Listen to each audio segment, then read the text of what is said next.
Shit, ice cream. Be right back. Fuck shit ice cream.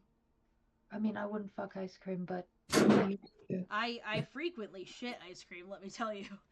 yeah. Sorry.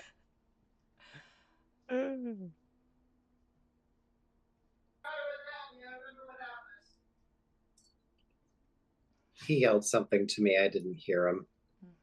Yeah. Sean, is that sweatshirt from something? It's a screen printing company from Milwaukee. Oh. Found I've been learning screen printing because I'm teaching it at Wyndham High School in February. So I've been watching tutorials from this dude, and this is his company. So yeah, Cool. yeah, but I love it. It's like a thick blanket. It's a really heavy sweatshirt. Wow. It's kind of Love nice. heavy sweatshirts. Oh, Yeah. I just automatically opened up Lyra's. Oh. Rip.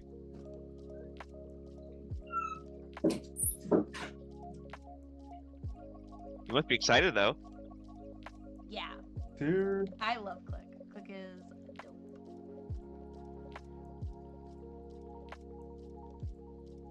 Click, click, boom. From like my 5 seconds of seeing you play her, she gives me like Disney Pixar but adult vibes. Probably. Sure. You'll find out. Yeah. Or maybe that was just like the AI art that made me think that, just because her eyes were like so, big, like Disney big. Oh yeah, shoot. I was in the middle of doing my hit points. Not my hit points, my... What was I doing, Pat? What the fuck was I doing? Oh, my modifiers. Not Pat, David. Oh my God, Jesus Christ. David, your character, I think, is the only one I haven't pegged their class. And you don't have to share if you don't want to. You also haven't pegged him either, so. I have theories on yours. Do you want to guess? I think barbarian. Mm-hmm. Okay, because I figured the symbiote's a pretty easy rage mechanic. Okay. It's a flavor twisted Path of the Beast barbarian. Ooh. Very far. How many fucking stitches is this? Well, 214. Guys, for Christmas, I got one of those interchangeable hooks that has all the sizes, and it counts your Ooh. rows. What? Get out! Yeah, it's amazing. What do you mean it counts your rows? So there's a little button on it that you can click every row, and then it keeps track Oh. of them for you. So it's really good if you're like doing repeats. Wow. Technology has come so far. I love it. I love it. It's amazing. I actually got That is 2 cool. of them for Christmas. Unless anybody wants one.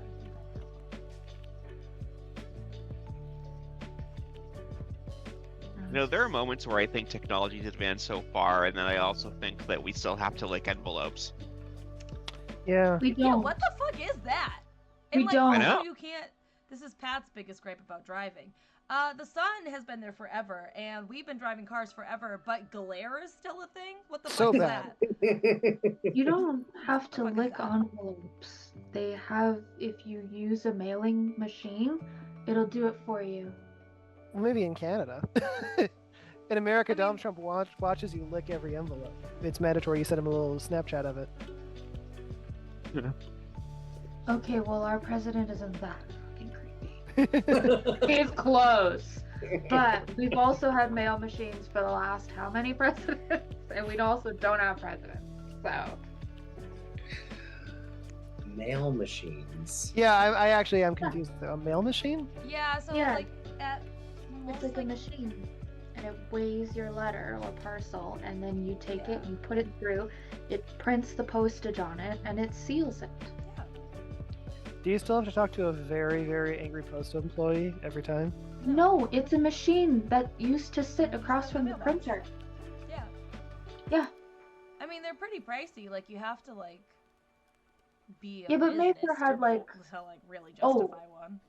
No, Mayfair had 500 Well, employees. Mayfair's a big company. Yeah, when I got there. And so you can imagine as I'm like doing the Christmas cards for every employee, mail machine. Huh. Yeah. Yeah. There's Exactly. one office that I worked at in my professional career that had a mail machine. I loved it. It was great. Dude, it's fantastic.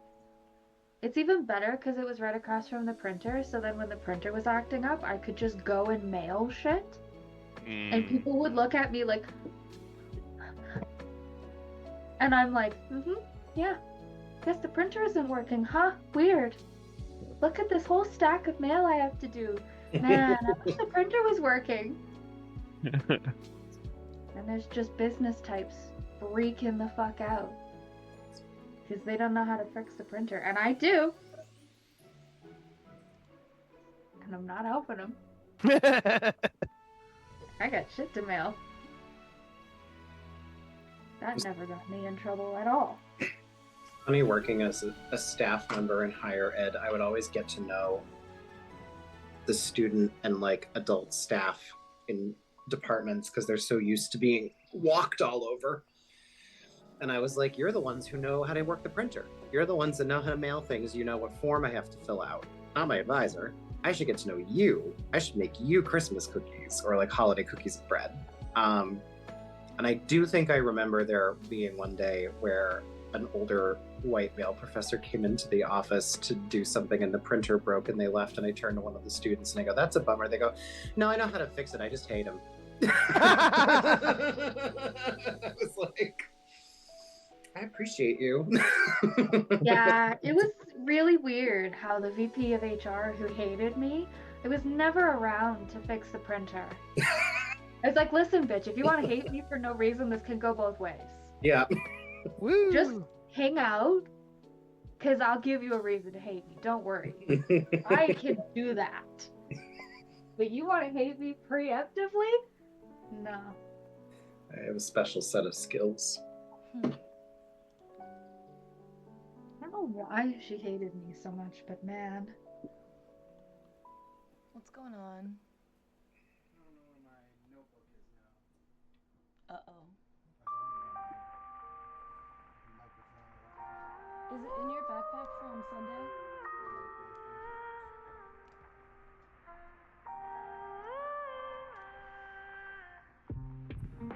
This is actually good. I didn't finish my character sheet, so the fact that Patrick is running a little bit late really works out for me. That's you go. strategic. Yeah, I definitely didn't hide his DM book. I wouldn't do that.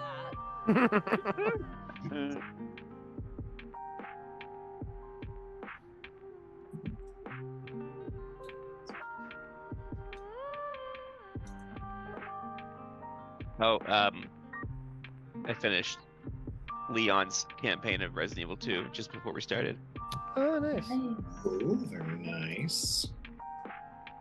Can you guys hear me? I should. Yeah. Hello. Oh, wow. Oh, good. That was a hassle. I apologize. Oh, you're good.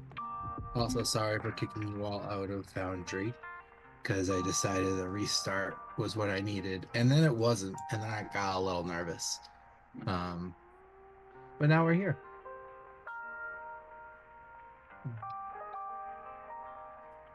I didn't even notice. Gotta log back in. I didn't either. Yeah, should be good.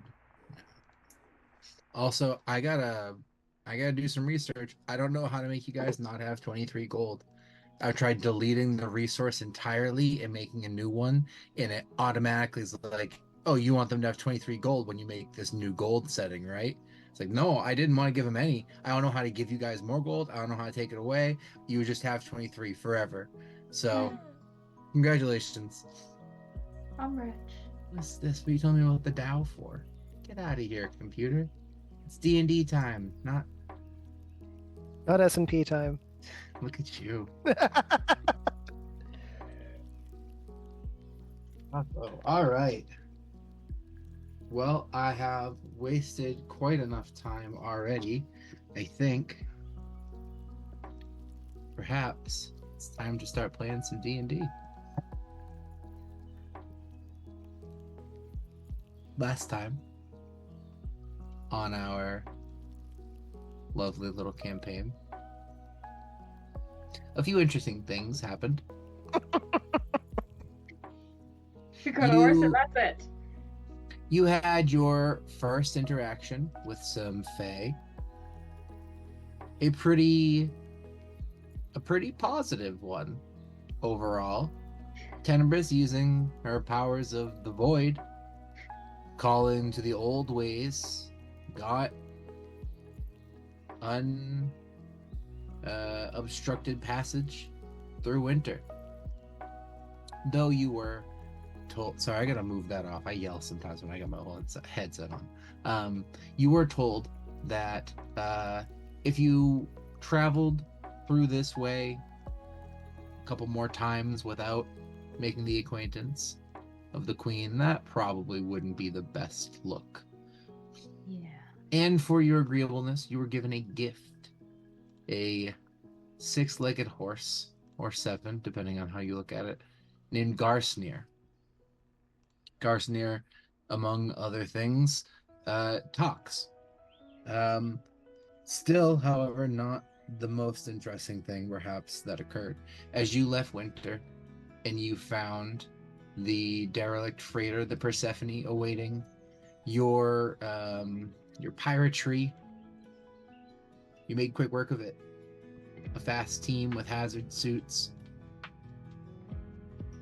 3 containers worth of cargo, the maximum amount effectively for the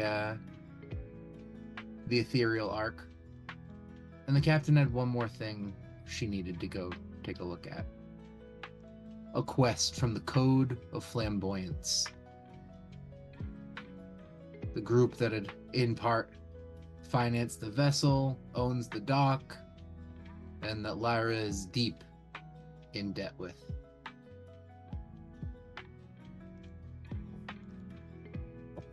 Finding a peculiar stone within the container, one that had effectively all but 2 or 3 members of the crew plastered around it in their odd, unhuman or unhumanoid state.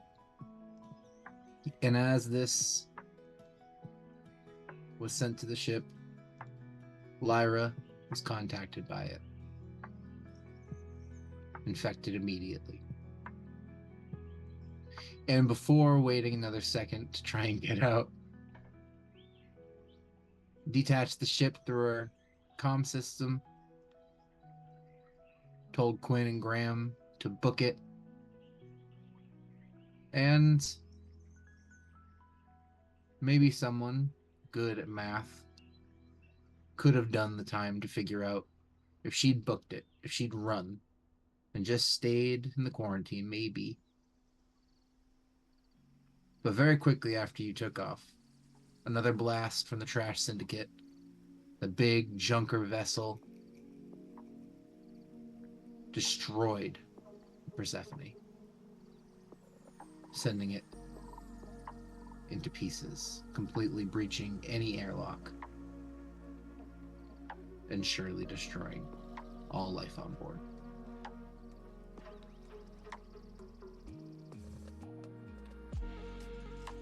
As you rocket away, Sud, you, deep in the machinery underneath the ship, having found where Click had gotten off to, fixing the shields, repairing your own ship after taking a blast from the Trash Syndicate. You both feel this rocking movement as the ship moves very quickly, burning a lot of fuel. And an alert from Quinn.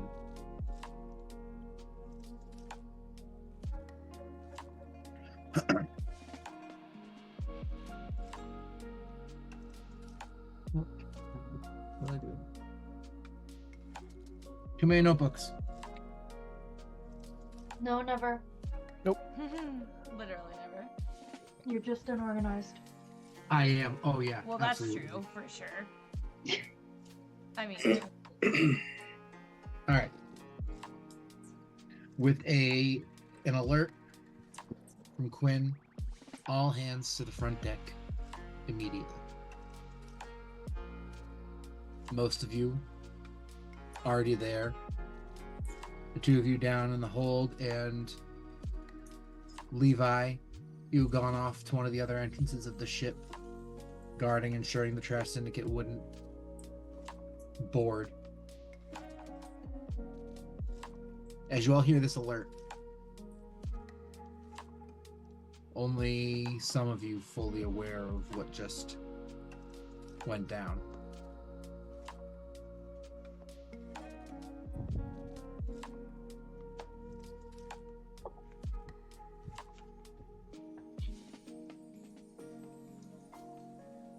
Elior. Hmm.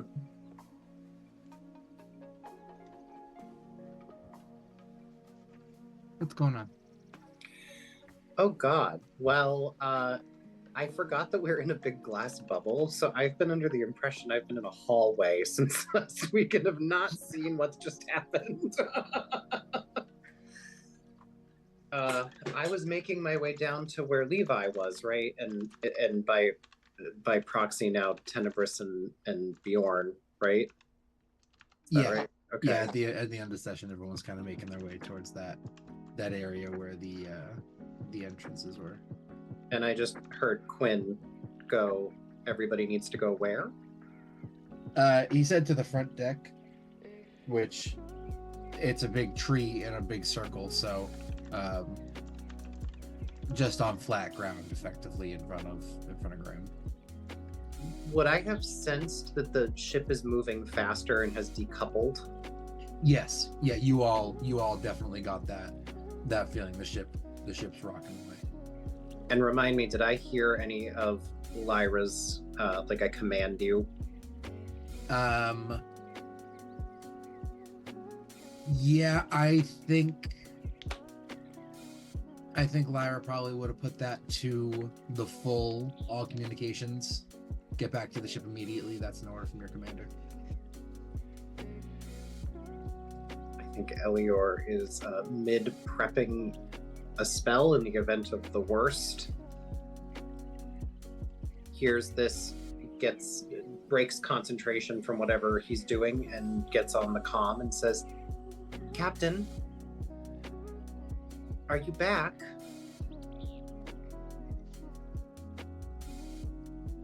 That's probably about the time where, with the fun of having no unified law of physics in this universe, you get to hear the explosion of the ship as the next blast goes. Also, Elior would have said, Captain Bjorn and Tenebris would have addressed all three of you. Oh, so it was an open comm. Yeah. Captain Bjorn Tenebris, please come in.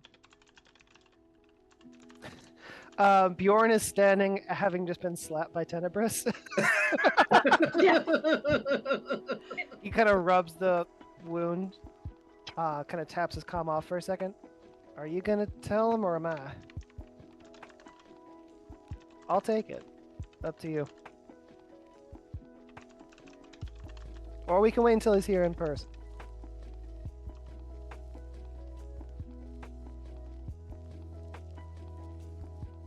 Would in person be better?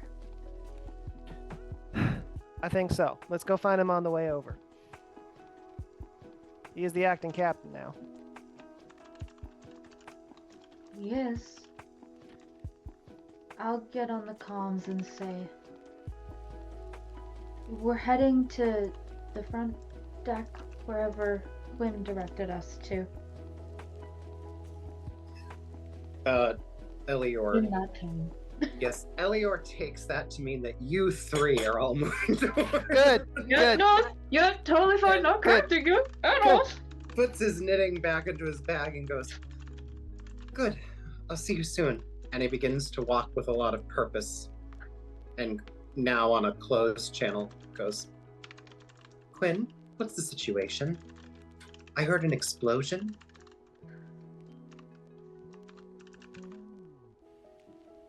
Elior, you should make your way to the front deck. Everyone needs to hear this. I think my intent as Bjorn is to try to intercept with Tenebris, intercept Elior before he gets there. But if that's not doable by just like the shape of the ship, that's totally fine. Yeah, I think you would know with that. You would know kind of where Elior had been stationed for the operation, and from where you guys are coming from, you're pretty much like it was intended for people to come towards you, so you were kind of leaving where you were told to go, so you'd definitely be able to do that. Okay. See, I'd say while folks are able to make their way towards there, you can intercept Elior probably coming down one of the paths on the tree. Cool. While this is all going on, I mean, there's a giant evil box floating overhead. Is it targeting us, or are we like good for the moment? It doesn't seem to be interested in you. From what you can tell, while you guys are leaving the area, Gotcha. it's starting to collect the pieces of debris and fragments that made up the Persephone into just a beam that's from. I want to turn it into a cube. Cube it.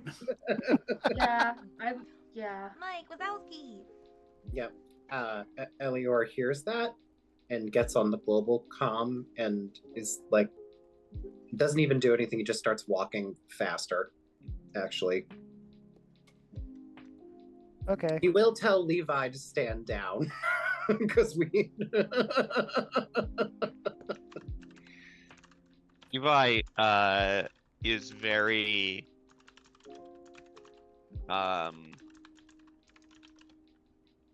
frustrated and angry. You saw he has not experienced this level of powerlessness in a while.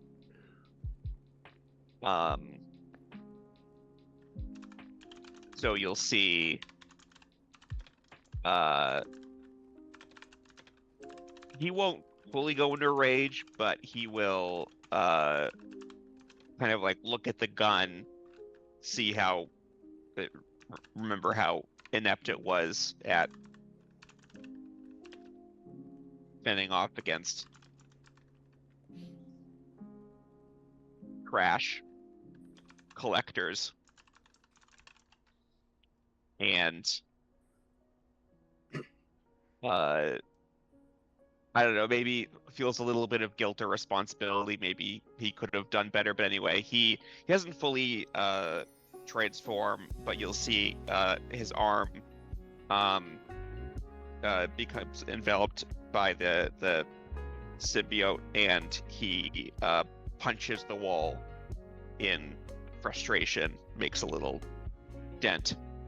Yeah, that panel will sort of bend on the edges. You can see the bolts are sort of straining, and wires and roots are sort of seen behind it. I don't know why He I feel that. No, go ahead. He will shake it off and pop his way to the front deck.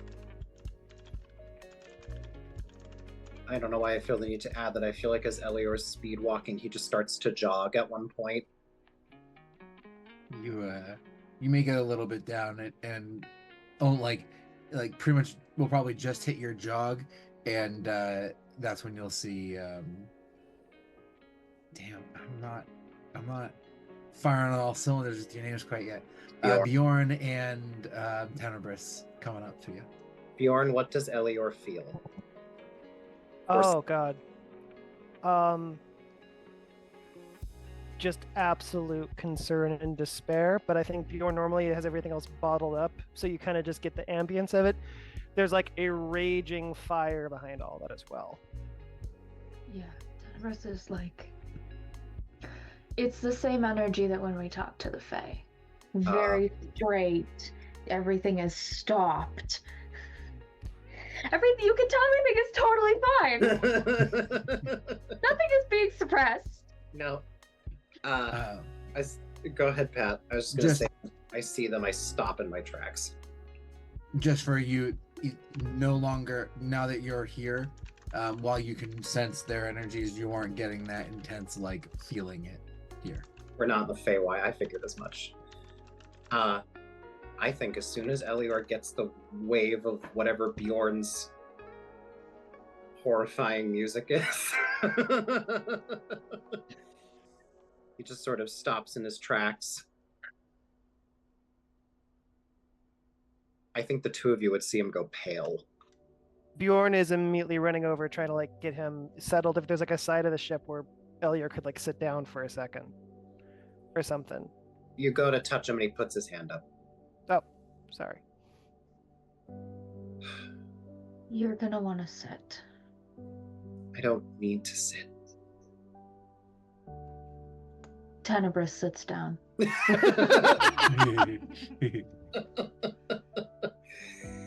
I think when Tenebris does that, are we on the front deck now?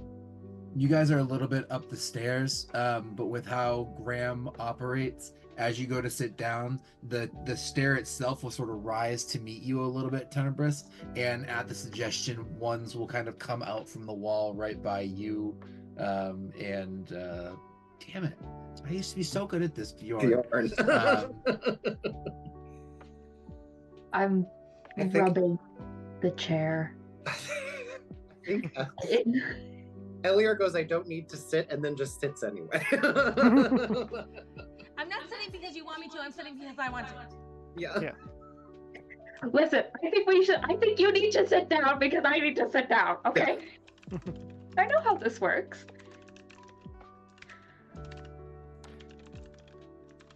Elior, I have some very bad news to share. I imagine you might have an understanding of where this is going.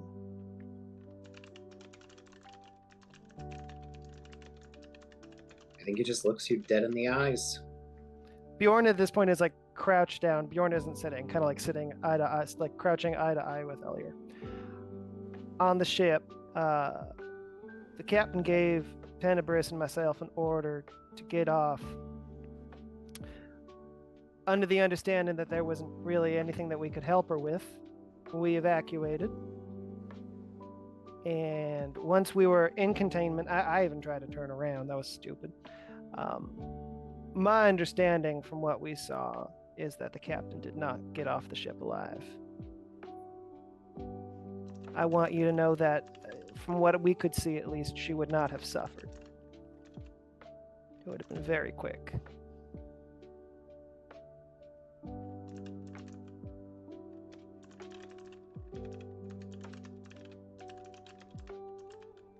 I'm so very sorry.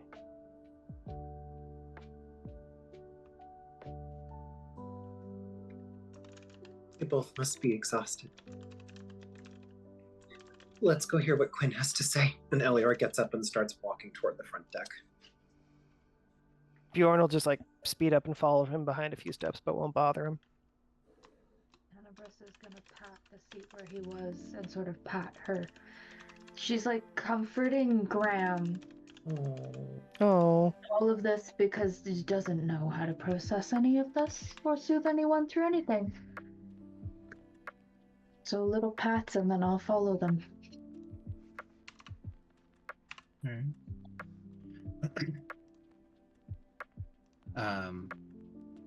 As you make your way to the front deck, Levi, you've gotten there. You see Wrigley and Darwin kind of seem concerned.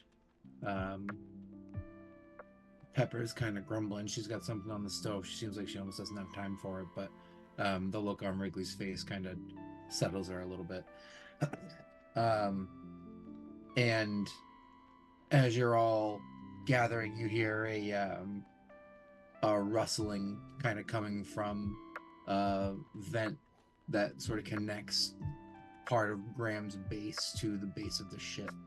And a rattling will come through. You see a couple things moving as the vent breaks through. Sud and Click. One familiar, the other only fabled. Hi guys.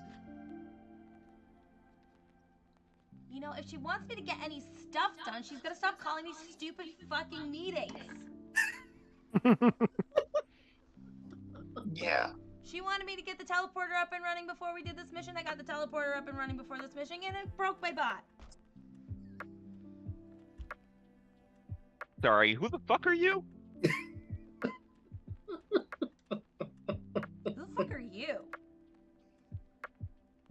Tenebris steps forward.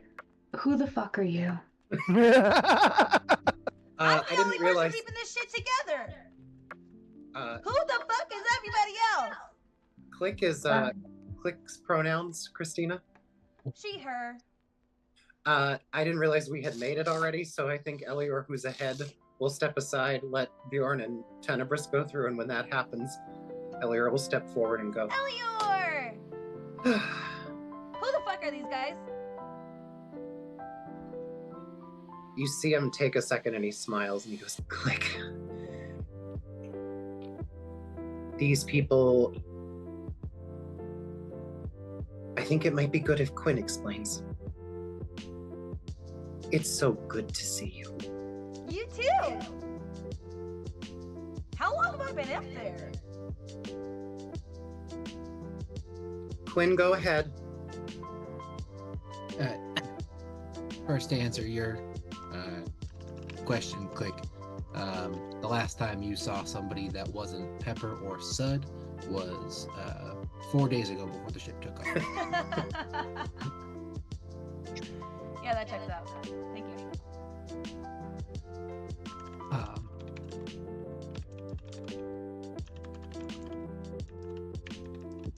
Listen, some of you know, some of you don't. This isn't good.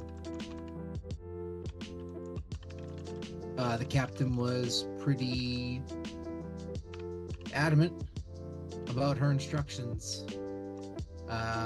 for this mission and this eventuality.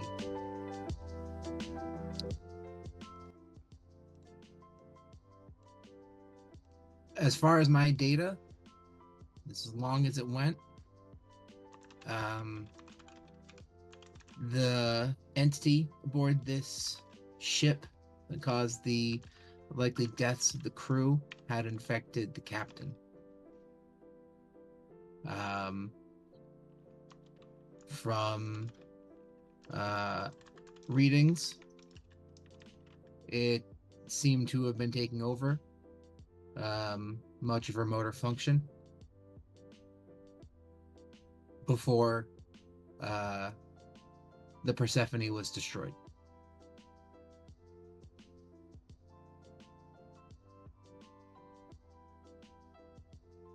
Captain Nightshade did not make it off the vessel. So a few things need to happen pretty quickly. Her last order was for me to detach from the Persephone and to head in the only known course to her, directly home. Tenebris, that probably throws a wrench in your plans. As soon as we get a full light year away, you are allowed to recorrect. But up until that point, nobody is allowed to touch navigation.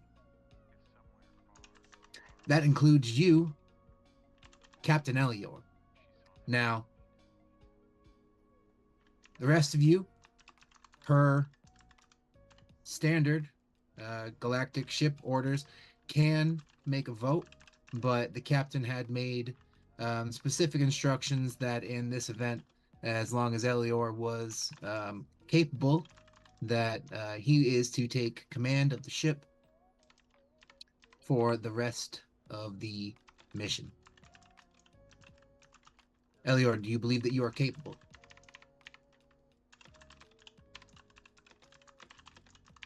I'll make sure everyone's okay.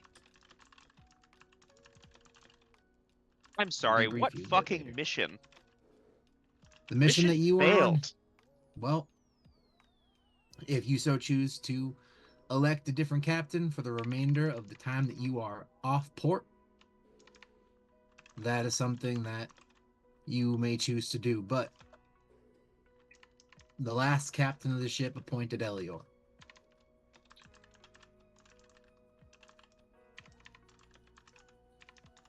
Until you land, that's who I answer to.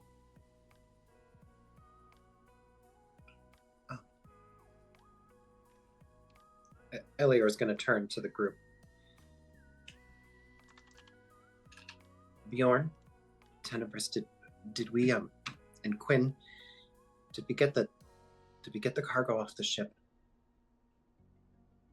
Yes, we did. Tenebris, you were in the room. I just heard you reporting over the comms, but I believe we got all the cargo that we intended. Is that correct?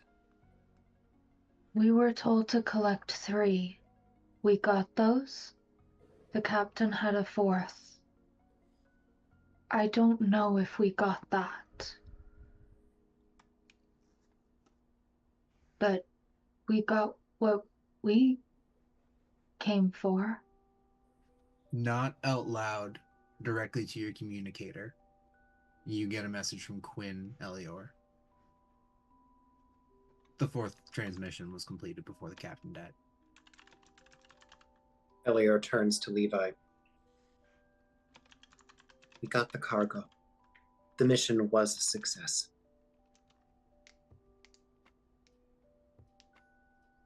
Stand corrected. It doesn't mean it was a good success.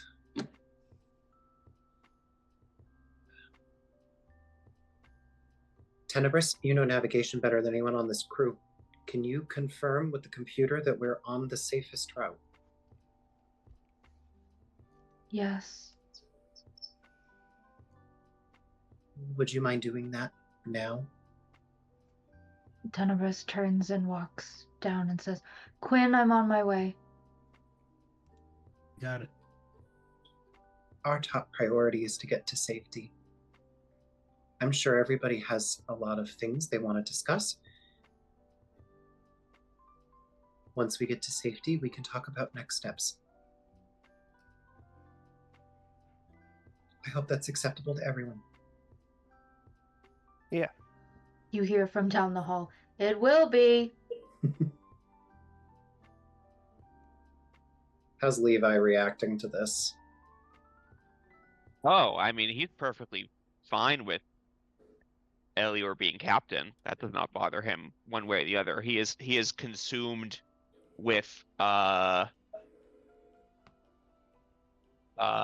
mission to correct weakness. I know I can't feel how Sud's feeling, but does Sud at least, does he look like he's being okay? Does Sud look like he's processed anything? Sud's vibing. He's just having a good God, time. I love Sud.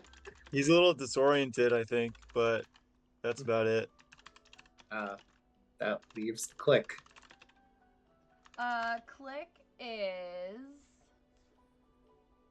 backed up against a wall near the vent she came in on.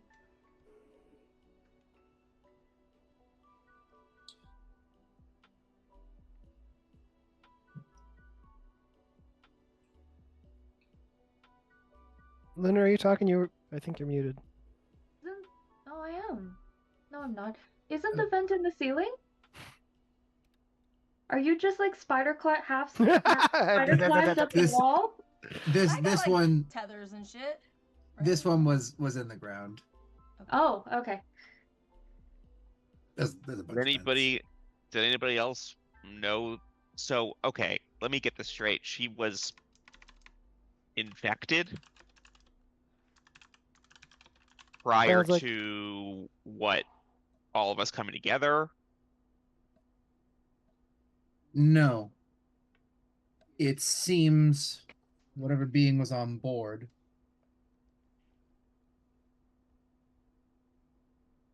had infected the crew.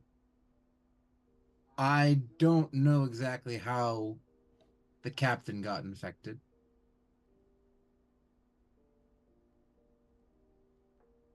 Darwin. I'm not sure it's a parasite. It called itself the Famished.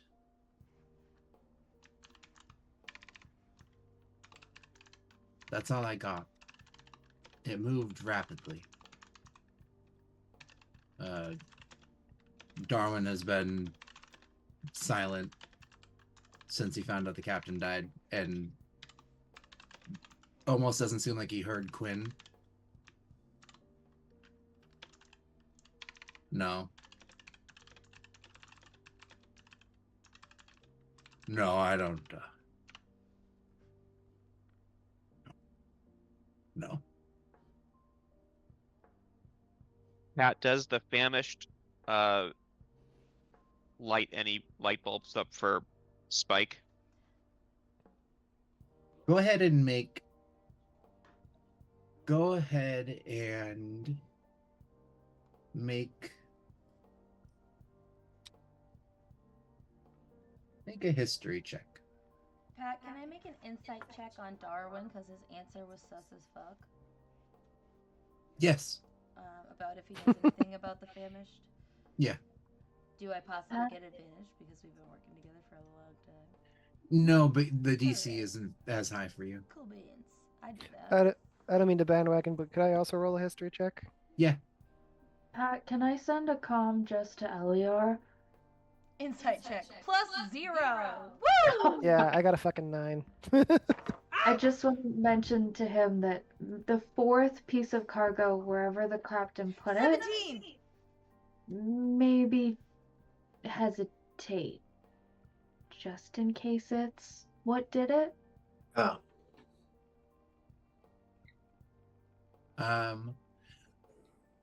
Let's see. With 9, nothing comes to mind. Very I would fair. say, and it might be something that Ben even is able to pick up on. The way that it's phrased, the famished. They like. It sounds like something that is a collective almost, instead of a disease like you might have been expected, or like a parasite doesn't refer to itself as anything. Yeah, Bjorn is familiar with such things, not this one specifically, but if it is of that family, Bjorn is not fucking happy about it. With a 17, you said? Yes, sir.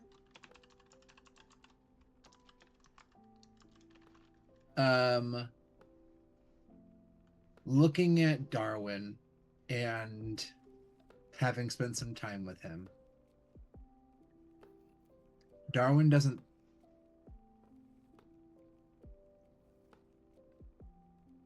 You don't think Darwin is hiding something. You think Darwin is very down about this. Well, I'd say with a 17 or 16, but either, you get the feeling like he's almost like the implied, like, of course I don't know what that is. I wouldn't have been able to do anything anyway. No, Like, no. she knew she had to kill herself. I couldn't have fucking fixed her. That's what you see, knowing him. But he's just gonna gruff it and say no and probably have some whiskey. And Spike rolled something, right? Spike, sorry, what- Natural 20. Natural 20. Smart. What kind of roll was that? You that was history for the famished.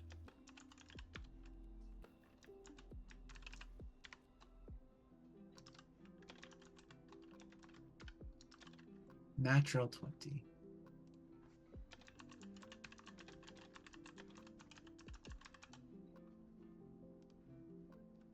I won't speak for Spike,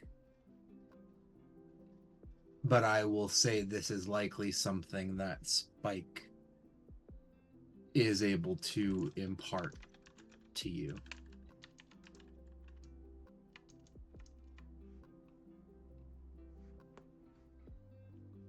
The famished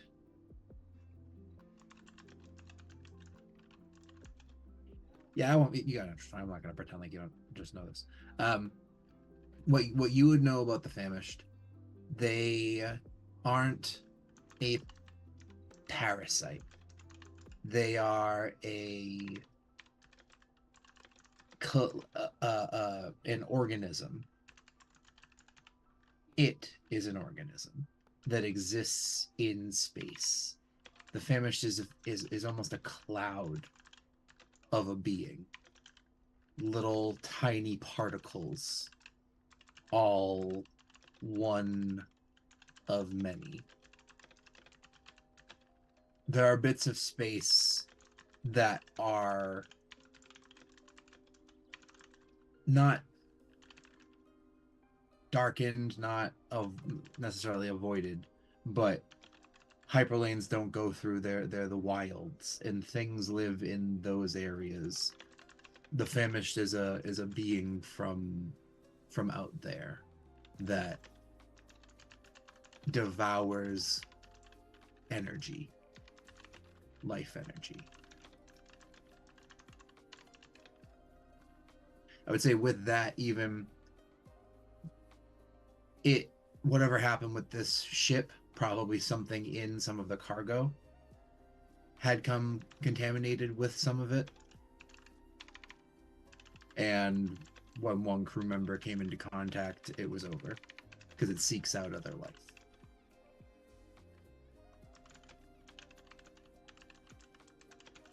I guess whenever Levi hears the word the famished, he doesn't realize it, but a very cold chill comes over him.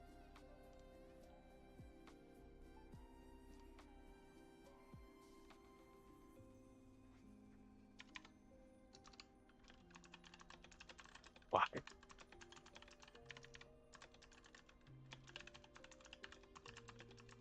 Fuck. Damn it. Levi gets up.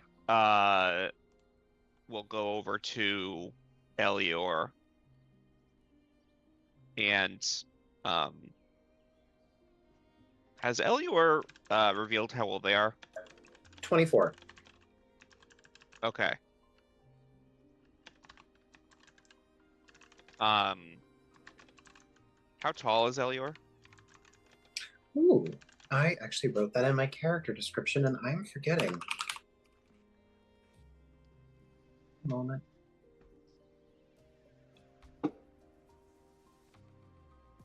Five, 6. Okay. Levi will put a hand on Elior's shoulder.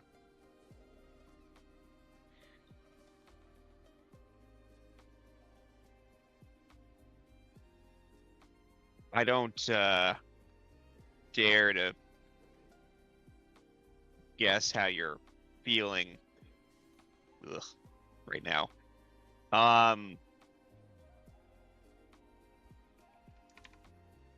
We got you.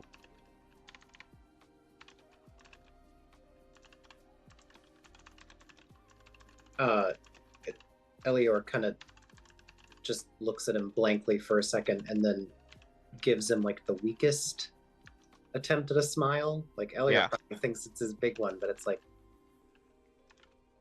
puts his arm on his bicep and just looks at him and goes, "You did everything right. Sometimes you can do everything right and still lose." What I hate the most. And he walks off.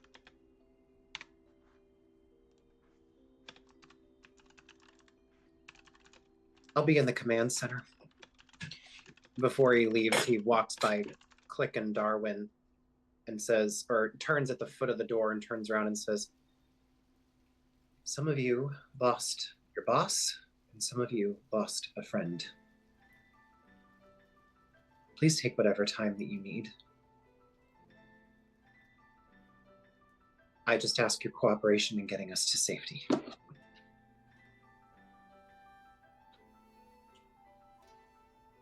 Click grabs Darwin's whiskey and drinks a lot of it and then disappears into the vent to go upgrade something. Fucking anything.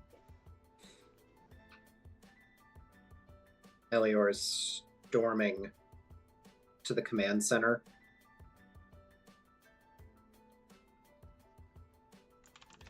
And he gets inside.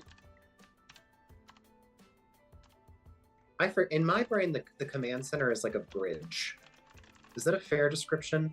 Yeah, so my intention, my idea of the tree is it's very moldable, and it kind of like goes up, and there's a big like deck. It's almost made of itself with like rooms of caves that almost exist between like small branches. So there's like a big control center at like the base of the tree, effectively. That's within the tree, but it's got metal control panels kind of coming up where Quinn's kind of deals with some more mechanical stuff. Oh, I think I meant the bridge. Like, I don't think we have a bridge. That's interesting. Okay. So my thought for like the bridge was like right at like the apex of the tree where all the branches start sprouting out. There is a circular ring of like windows essentially, and that's where the bridge would be. And it has like a rotating like either navigation system or whatever computer system you would need at the time, and depending on what way you need to be facing. So correct himself and say the bridge. Is that where Tenebris is? No, You're good. Tenebris down Okay. in now by the roots. All right. Elior will be clear that he means the bridge. I assume there's an elevator, or Graham will provide one. Yeah. And he gets up to the bridge. He's all alone.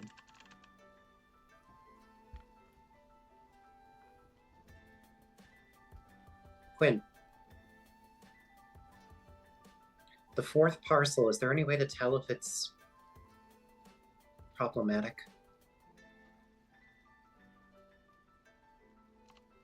Elior, the reason I didn't confirm to anyone else on the crew that we have the fourth parcel is because it's problematic. It's in the captain's hold. You need to go take a look at it right now. Is it... Am I going to be safe looking at it? You'll be safe. I wouldn't touch it right now. But you've got some decisions to make.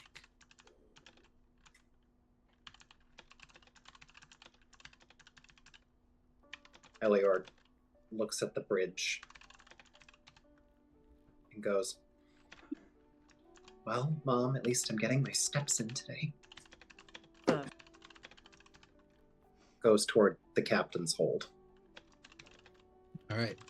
Within Lyra's old room and offices at the center of the tree, there is a sort of back door, a hatch that leads to the private cargo hold, the smuggler's hatch, if you will. Everything else is legit, listed on all the schematics of the ship. This should be a ventilation shaft, and she has been assured by Quinn and Graham that they can deal with the heat. So this has been replaced with a fourth cargo hold, usually used to bring extra goodies along. Occasionally, this is where Lyra would hide things. In part of your debriefing, you would be given the access codes to this area in case of a situation like this. As you head there, hang on, let me just make sure I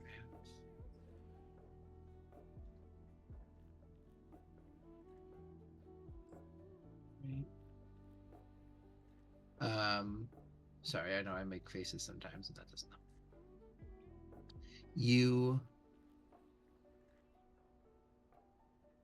No, I'm not gonna pretend like I can keep talking while I look for something.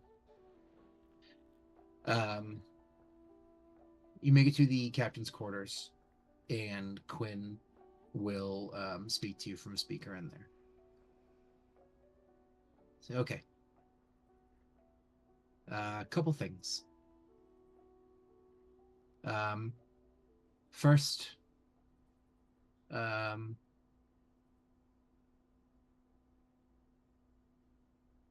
I didn't expect to have to give this to you really ever. But Lyra did leave a letter for you. Um, you don't need to read it now. I'll give you all the information that you need to be able to do this job successfully. But when you're ready for it, I have it for you. Number 2. The cargo bays are successfully filled. Current market rates for everything that we have in there is pretty high. 75 tons total of goods. It's coming in about 1,500 credits. I don't know what your plans are for returning to Port Titan and the code, or if you want to do that or not, but that's the money that you could get at any respectable market for those 3 cargo holds. And that's garbage.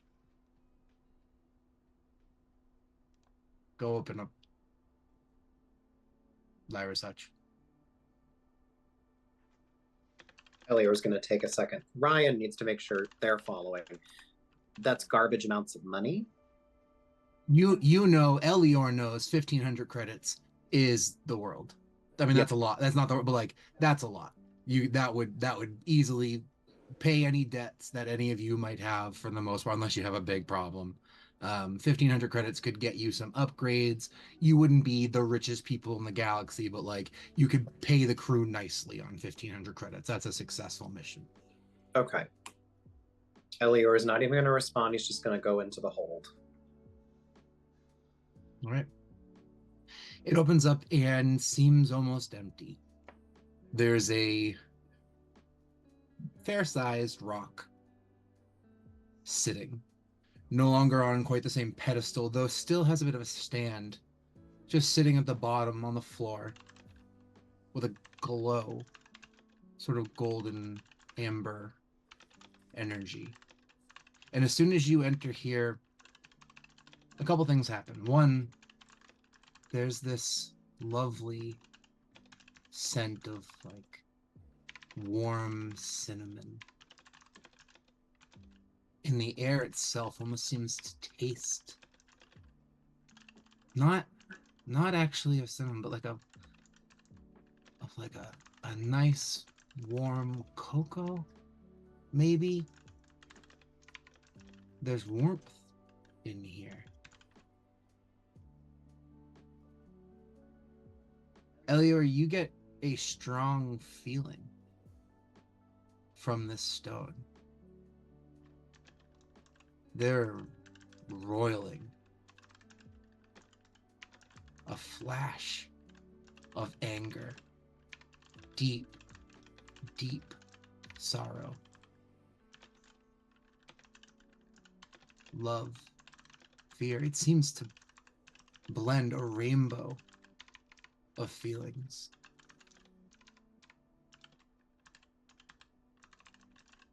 And you yourself, there's almost a welling within you.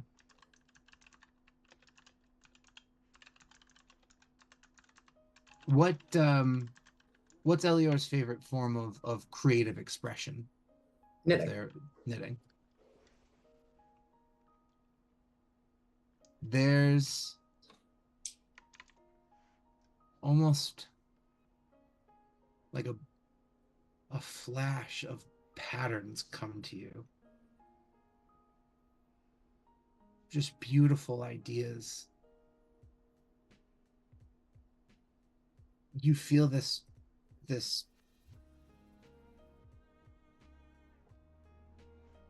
power within this container. Quinn almost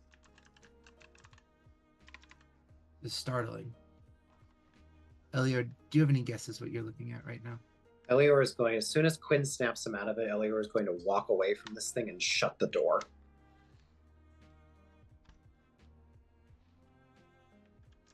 Quinn, was that a rhetorical question?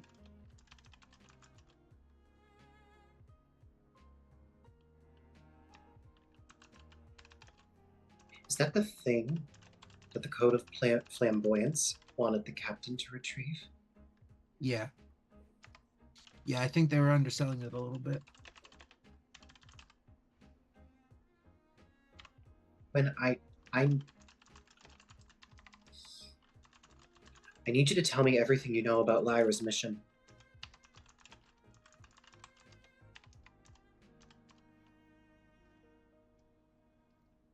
I don't know a whole lot more than you. I know that she had debts.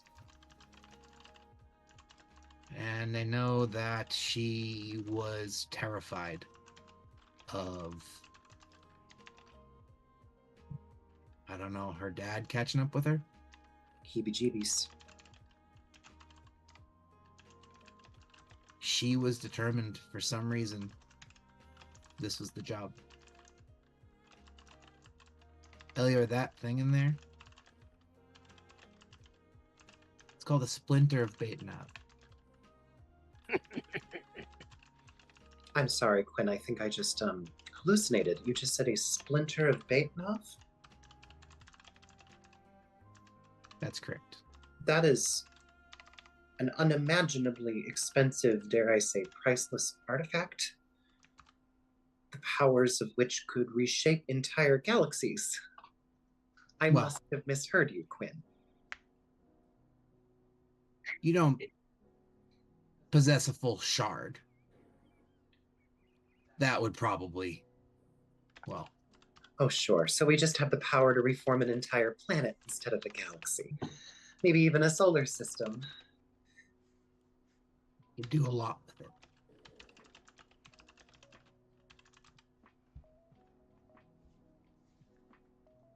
That rock, I'd clock, though you couldn't sell it at any market in this galaxy, at about 50,000 credits. Whoa. What? And that's All right. and that's raw.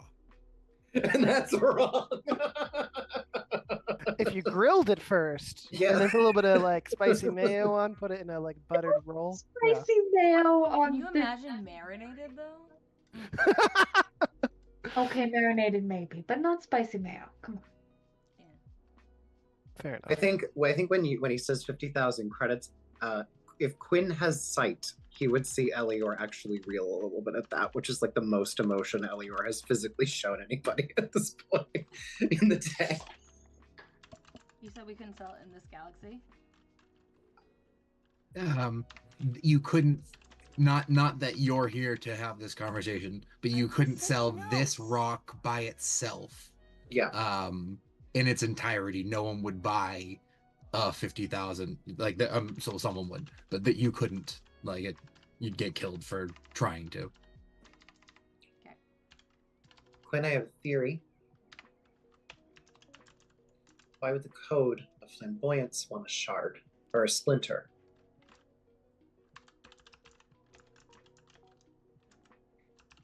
That was a rhetorical question. They're making a shard.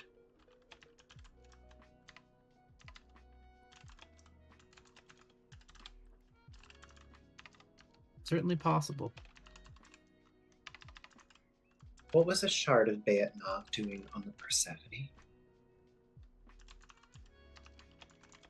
That I've been trying to figure out for the past 27 minutes. And that is quite a long time for a computer, Quinn, so this must be a very difficult problem. No one fucking knew this was on there. Well, someone did, because clearly we were sent to get it. But no one on that ship had any fucking clue what they were dealing with.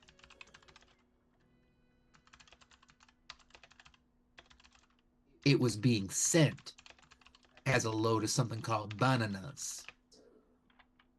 It's a fruit. I don't know. Bananas? I just got that. Is it dangerous to us? Oh. Is this what caused whatever happened on the Persephone? No. Well, in part. Let me guess. someone got infected. And whatever this thing is was drawn to it. Yeah. Yeah, pretty much. I imagine a very small amount of famish made it aboard that vessel. But as soon as it hit person, it sensed that power. It got in as many bodies as it could. It could have fueled them for centuries. To us, as long as my software is up to date, Tenebris and Bjorn are clean. All the cargo I brought in, that's crystal clean.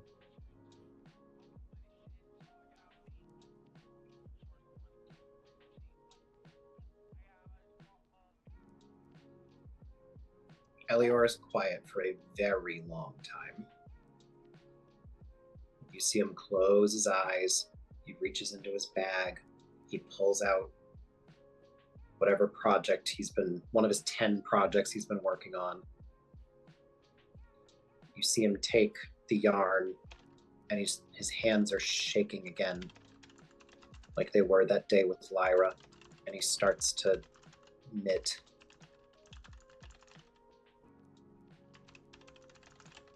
And it gets steadier and steadier and steadier. He gets to the end of his row. It's short because it's a scarf, and he opens his eyes.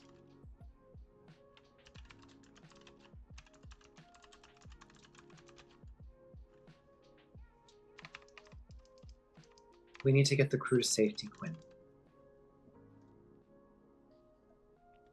I won't say anything right away.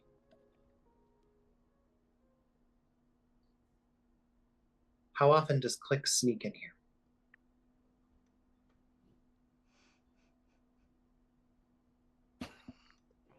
What? Recently, she's been fairly busy. I would not assume that any of the protocols that you know for security, Click did not set up for the captain. The other thing is, you don't have to tell them. That thing's strong enough, it's going to start permeating me. And Graham. They're going to know, because they're going to feel as good as you did in there in about 6 hours. Ooh, that's not a lot of time. Now, it won't be anything bad for now, but we should look into containment. Radiation from these things stops plant growth. I don't know how bad it is for a crew on a contained vessel. I wouldn't expect any extra limbs, but I hope no one's expecting.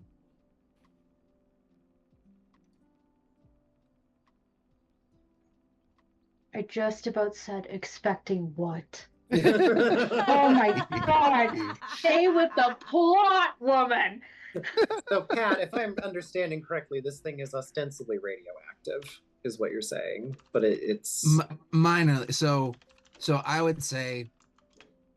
Is it radioactive Quinn, or just like energetic? And it says very energetic. Quinn would be able to tell you, without me role playing it, that Quinn's telling you here, that shards themselves, which I mean, shards can be anywhere from the size of your ship to the size of the United States, can be very detrimental to the area that they're in as far as natural growth goes. Now, what happens in its place, it may be good or bad.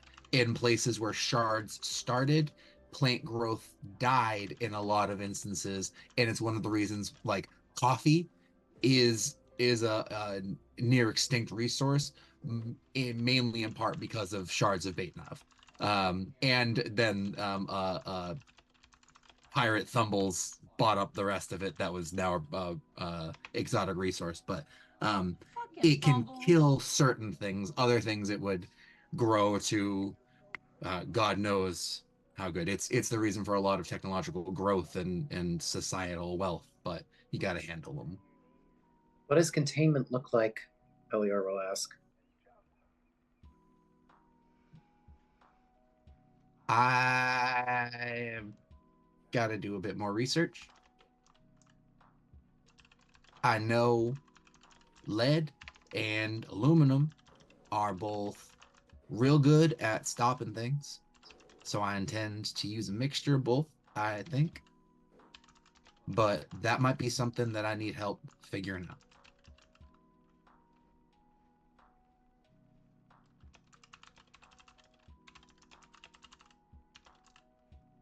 How quickly can you devise a solution? Or a proposed solution?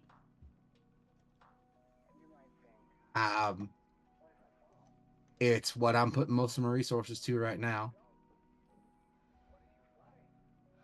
As far as being able to do something about it, using our replicators probably within a day. My intention, it will take some of the storage space out of the captain's hold for until we destroy it, but I can line it completely, a couple layers each of lead, aluminum, and then maybe talk to Wrigley, see if they have any spells they know about that can sort of use some abjuration to stop it, but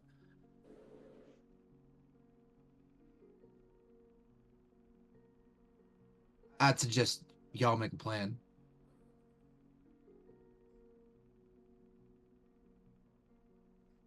We can harness this if that's your choice, but it will take some gear. No. We contain it, and we do it as quickly as we possibly can.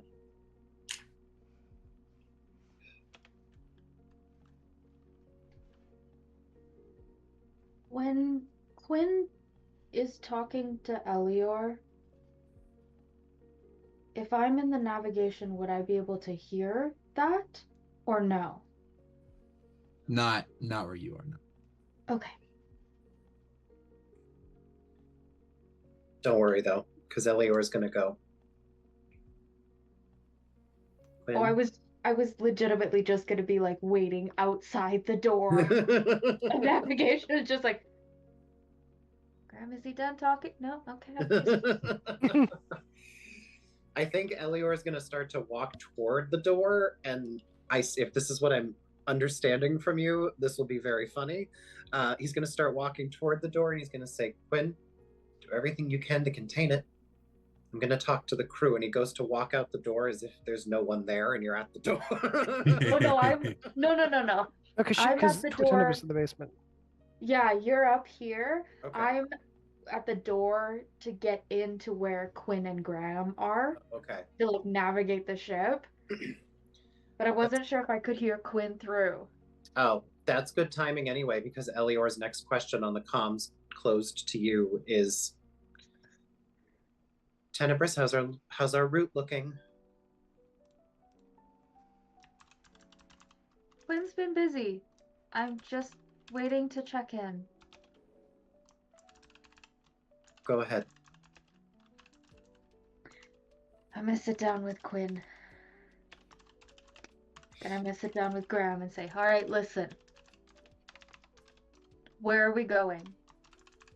Where do you want to go? Because I know you don't want to sit in phase space. So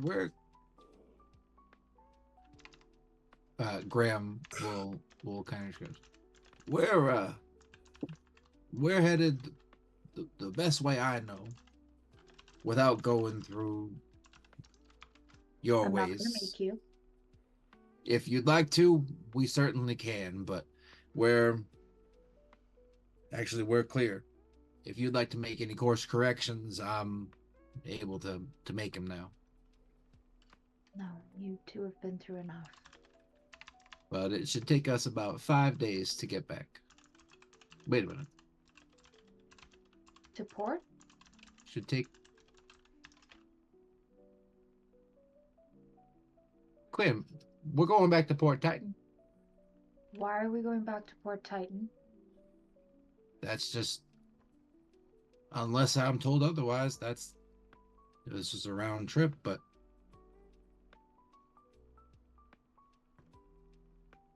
You sure about that? Quinn will kind of like... Yeah, I think I think we can burn more fuel heading back the other direction.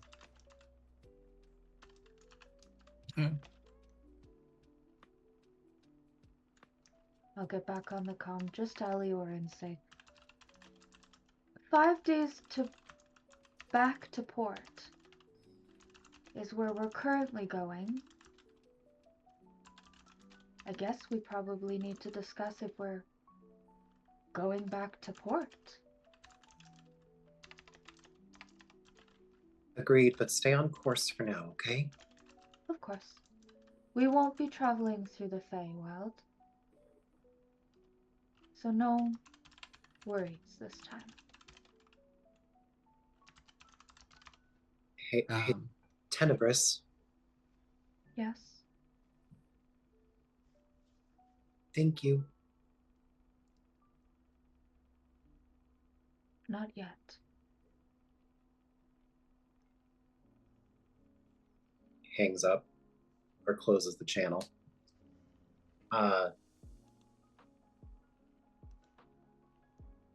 Quinn,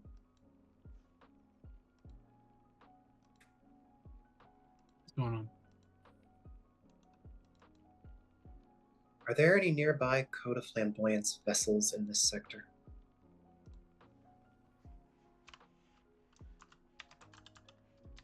That's a good question. I'll do a quick little scan out.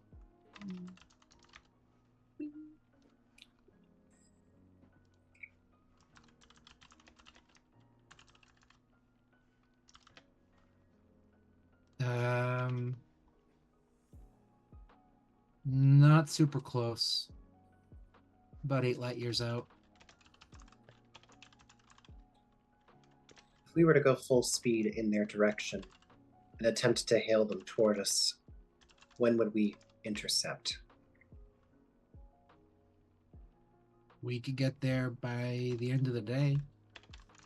In under 6 hours? I'd have to confirm with Wrigley about fuel. Well, no. Yeah, I think we could do it in under 6 hours with our new friend aboard.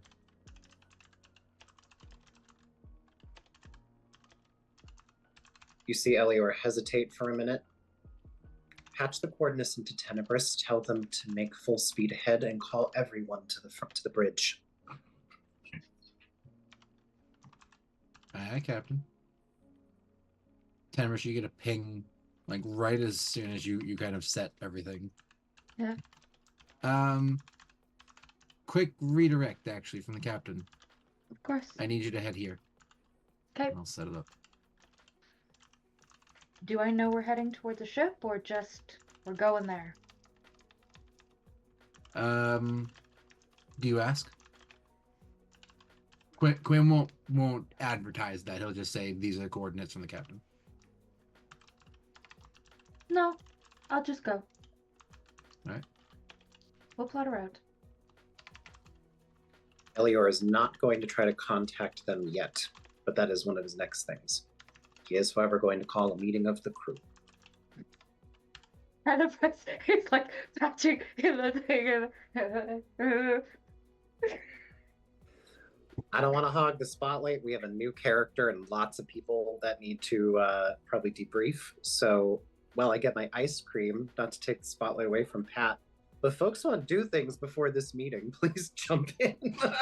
Ryan, bring me my ice cream, please. I love you. Get another drink. Anyway, I'll be right back too. 1 second. No ice cream or drink. Bummer. Really fucked this one up, didn't I?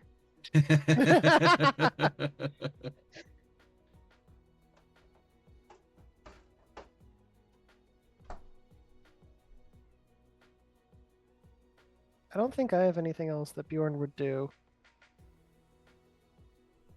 Tenebris is waiting till tonight. Levi is imagine frantically. Oh, Oh, sorry. go ahead, Sean. Oh, it's short. I just imagine in the hallways there's like like a very thin like moving walkway like at an airport, and like Sud's just sitting on a box and just like doing laps around the whole thing, but just having to sit there taking it all in. Yeah. I love that. I might real quick look at a joint actually. Imagine there's I can see a duck trying to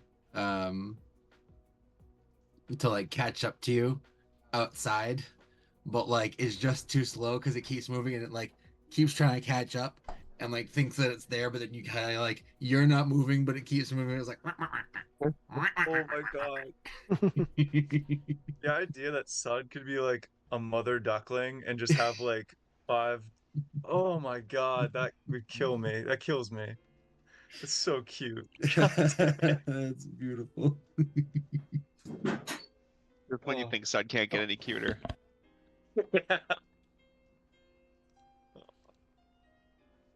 Levi is I imagine clipboards Fake, fake, fake, exist fake, fake. in this setting, Yeah. or some high-tech version of it. Tablet, It's just probably. an Etch-a-Sketch. Yeah. My ice cream came with a gingerbread person. Oh. He is trying to, as thoroughly as possible, take stock inventory and assess the capability of every sort of weaponry on this ship. Fuck yeah. All right. You start moving through, and it's definitely not super outfitted for combat. You had gotten down to the sort of blaster that there's 2 of them mounted to the bottom of the ship that you were trying to defend with. Minimum range, they can boost more power to them. The way that the ship's designed, there's kind of a singular battery right now that can fuel both the shield and the blasters together. It can put more energy towards one or the other, but the other will suffer a little bit. So it usually stays right about half and half.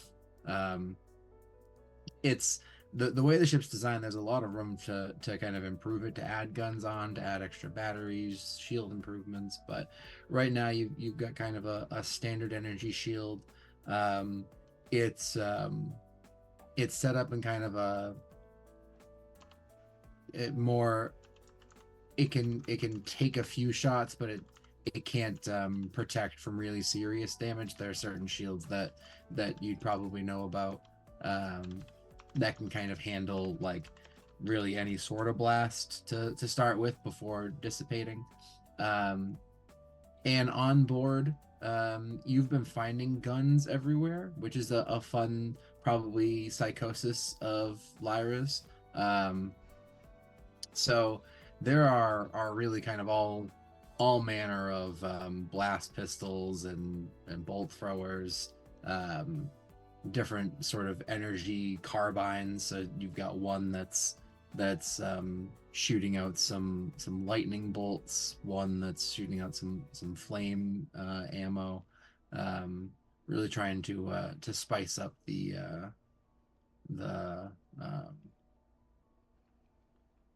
gallery there. Yeah, I think that's probably about it as far as weaponry aboard the ship goes. Cool. I don't know if people saw the pig, but It was go pig. Peek. Yippee. she's still not very good with me doing big emotions in here when she can hear people. So last session I came out and she's like face to the thing, like, Mom, what are you doing in there? You're feeling things, and that means I have to have snug, and I don't want snug. All right. as you head in your new direction, Elior has called everyone back to you call everyone to the deck. The bridge, yeah. The bridge, that's the word. I'll learn ship stuff soon. I gotta watch Star Trek. Everyone, does anyone not report to the bridge when called?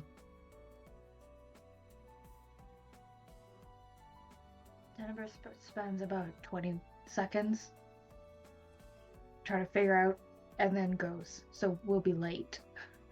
But does go. Click will be hanging her feet from one of the vents in the ceiling this time. What'd you say?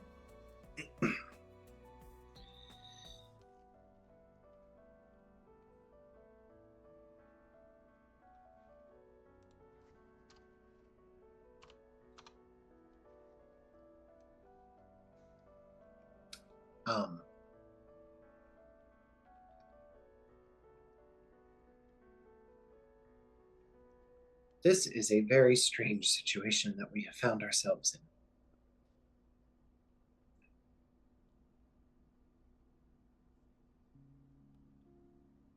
But what if I told you that it's even stranger?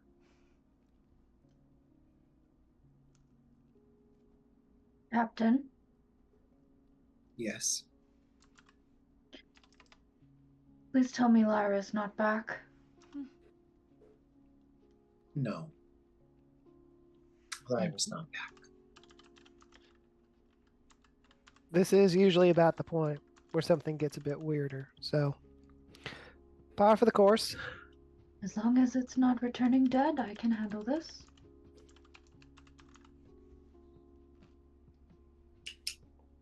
Lyra Nightshade's mission had two purposes. The first was to pay off her large, unpaid docking debts. The second was to retrieve something for the Code of Flamboyance. I only know about this because I asked her before the mission. There was not enough time to tell you all.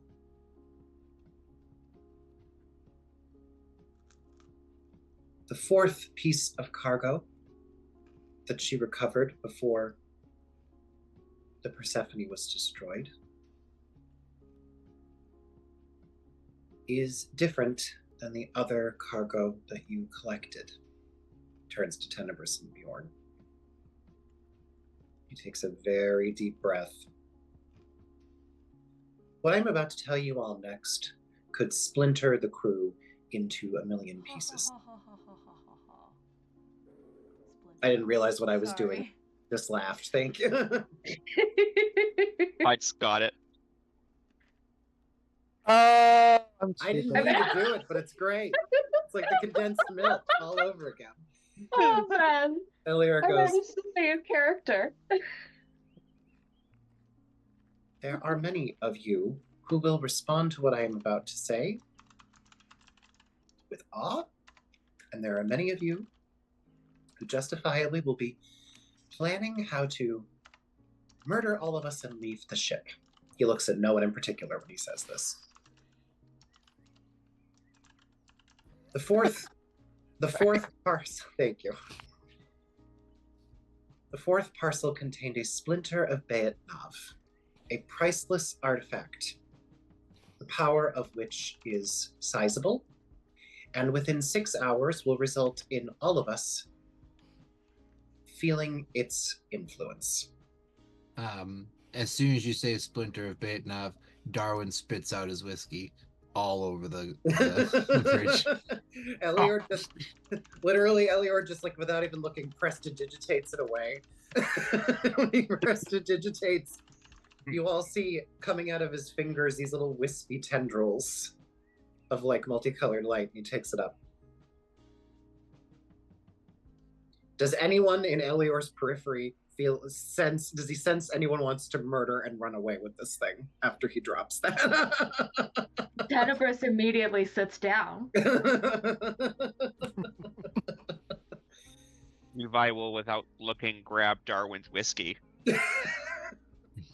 You know, last mission it just ended up the first mate was actually the cousin of the captain. That was the twist. The one before that, it ends up that Fool's Gold has its name for a reason. This is a bigger twist than I had prepared for.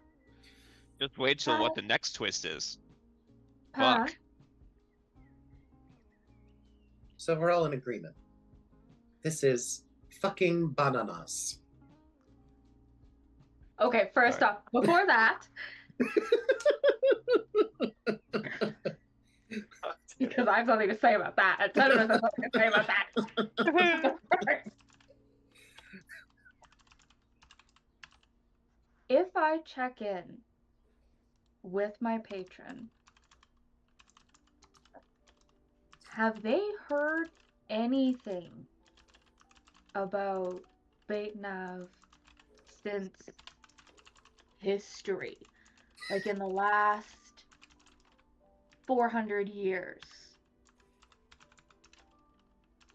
Would they... Specifically within that timeline, that there are probably less than 10 galactic superpowers. Each of them possesses a shard. Okay. No one is a contender that does not. But we haven't had... You know when, like, people find... The first person finds gold. And then everybody and then it's like a rushes gold in, rush? And then they find gold and gold. And, like, has the rush of finding splinters and stuff... Is it still going? Or did it die down? No, this... As far as most people knew, like, Baitnav was massive. Yeah. And his remains will never be fully accounted for. But, like, to your question, this isn't...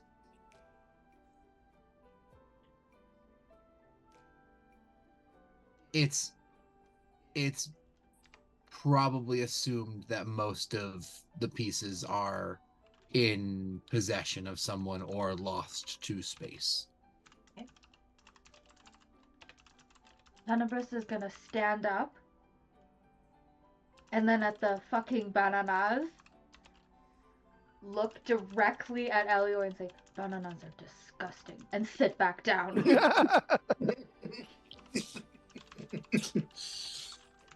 Wait, so let me get this right.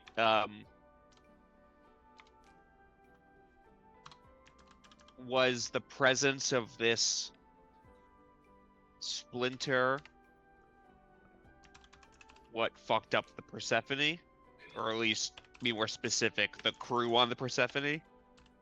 Two separate phenomena. The famished had already taken hold of the ship, but they were drawn to the power of the shard. But the shard is not the source of the famished. I confirmed that with Quinn.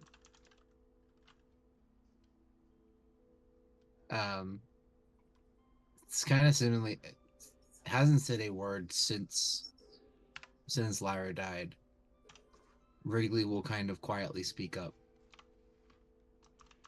Captain, is that all that this is about? No. Okay. I learned about this situation less than 5 minutes ago. I am about as new to the news as you all are. After giving it some thought, I asked Quinn to locate the nearest Code of Flamboyance vessel. He turns to Tenebris, and we are currently headed in its direction. We have less than 6 hours before all natural life on the ship will begin to be affected. What that looks like is to be seen. My proposal is that we rendezvous with the Code of Flamboyance. They wanted the shard, we give them the shard. Make it their problem. And more importantly, ensure that it is a fair trade.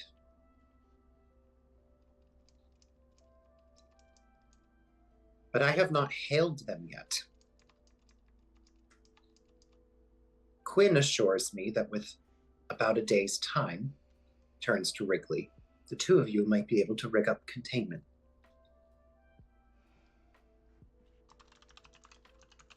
We could carry this thing to our next destination, wherever that may be, and figure it out from there.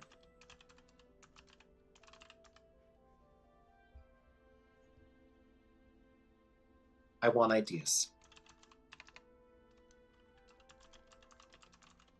Before we start throwing out ideas, what would we all know about the Code of Flamboyance? Like, I guess my big question is, like, how trustworthy and good are they as an organization? Also, how rich are they? Yeah. Question.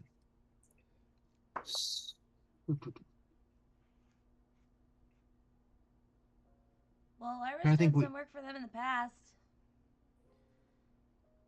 Yeah, but do they only operate in this area or are they all over? They're everywhere. Well, everywhere we've been.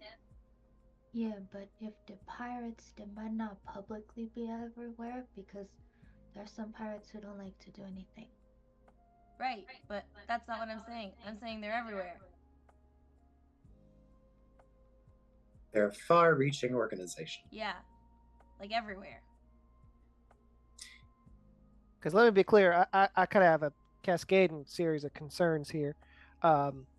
Number one, let's say we hand this over. What's to keep them from shooting us out of the sky the second that we give it to them? Cover their tracks. Number two, could they even pay us enough an individual ship unless there's a credit card on board with a really good limitation on it? Can't really pay us enough for it. Number three, can they contain it without fucking up their own ship in a way that could be bad for the whole whatever? And number four, I deal with a lot of low lives, probably below this level. So it's been a minute since I've learned if the Code of Flamboyance can be trusted with becoming a galactic superpower tomorrow. Okay, so I can answer some of those questions. So, in regards to they're gonna shoot us out of the sky, they're not because we have the passcode, obviously. Number two, they probably don't have enough physical gold on them, but nobody works in physical gold anymore because it's fucking whatever the fuck year.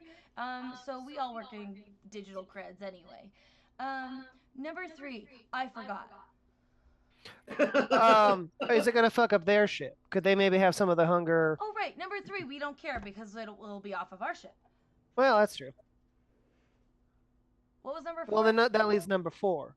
Do we trust them with this? Oh yeah, that's the only one I'm a little hung up on. Well, probably not. I mean, they're pirates, and you're giving them the power to do what now? I mean, do we have the luxury of fucking trust right now? We're could be vegetables in 6 hours. That's a good point. Quinn will come up and go, you won't become vegetables. Humanoids have lived in the presence of shards for centuries. Your algae, Wrigley, might have problems, but the shard itself is actually more efficient fuel for us than anything we could create. Right, but we don't exactly know what's going to happen to us. Well, no, but you wouldn't know what would happen to you without the shard here, would you? How big is it, Quinn? I assume you saw as well, if not Elior, I guess. Do we have enough lead to make a box and put it in that? Yeah, rather than line the room, can we just make like a smaller vessel and put it inside? I think that would be a lot faster. I could probably tinker something up. Tenebris is very slowly gonna turn to Click and say, I mean, as the one who fixes the ship, you should know.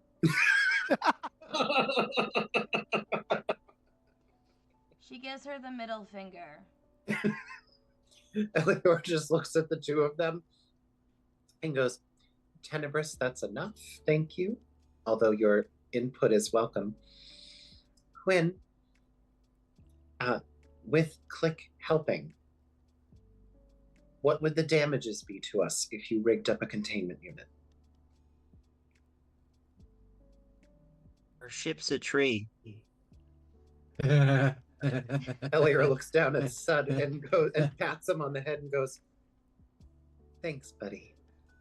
I wanted to throw out here, as far as I recall, Tenebrous, one of the cargoes that we brought on is manganese ore for duplicators, right? So if we need a little bit of extra materials or juice, we'd eat into our own earnings, but who gives a shit right now? Quinn goes, "Oh fuck, that's brilliant, Bjorn. I hadn't even thought about that. It would take a little bit longer. The effects really shouldn't do too much, and we could convert the manganese to lead, make a much thicker box. It would take about half of that resource, which was fairly expensive. It would cut you down to about $12.50 total. Would that be enough to account for Lyra's docking debt? I think it was only like 600. Her direct debt with the code, yes. She had some personal debts, but she's dead, so no one's coming after that. Captain, not so to... Sorry, go ahead. Yeah, out of character, it doesn't pass down to us. Like we don't have her debts. Or... You don't. Or The only post-capitalists. debt. Yeah, the only debt that you all will be responsible for is the docking debt, is if you so choose to go back to Port Titan. And our student loans, of course. Yeah, her vast student Let's live loans. with Yeah. it until you die, so. I don't have those. Fuck yeah. For you. What is that? An alarm not the alarm I thought I uploaded. An alarm goes off, and Pepper just goes, "Oh shit! I'm burning the cookies!" and just runs back down the stairs. I'll make sure Pepper's insight is taken into account later.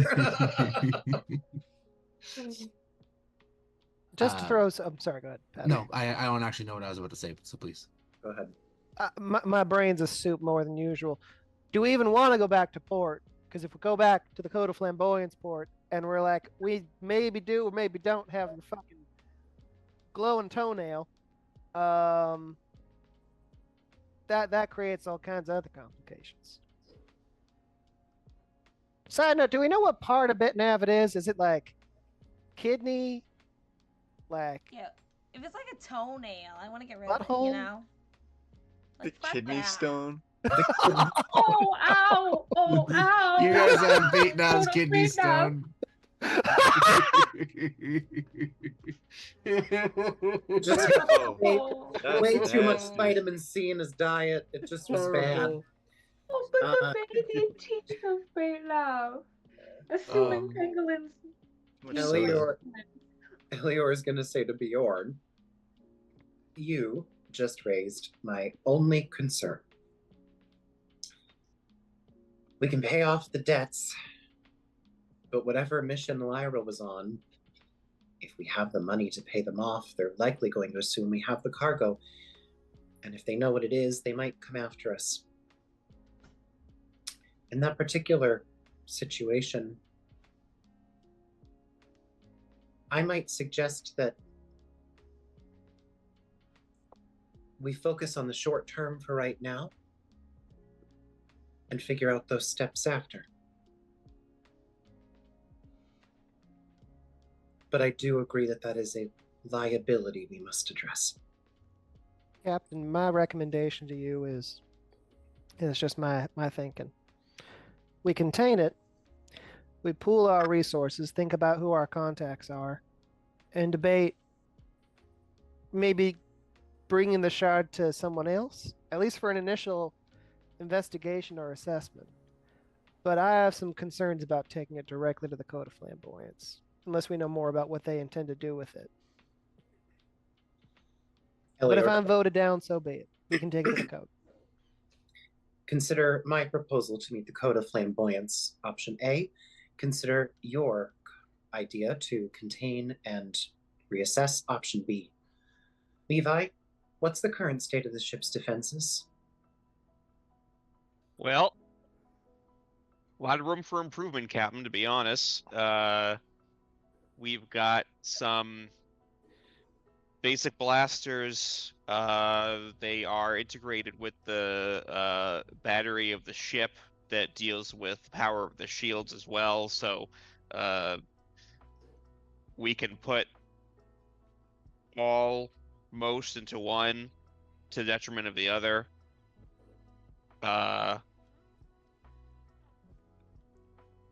We got a lot of work to do if we want to be able to defend ourselves.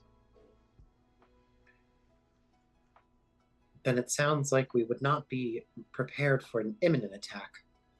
Fortunately, I believe the code is under the assumption that this entire trip would take 14 days. They don't know about Tenebrus's ability to travel through the Feywild. They assume that we're on course like the rest of the people they gave this lead to. That's not a lot of time. But per option B, Elior says, I think that at least gives us a little wiggle room to figure out what we do need to do to defend ourselves. We see 2 paths forward. Does anyone wish to offer a third? Otherwise, I move this to a vote.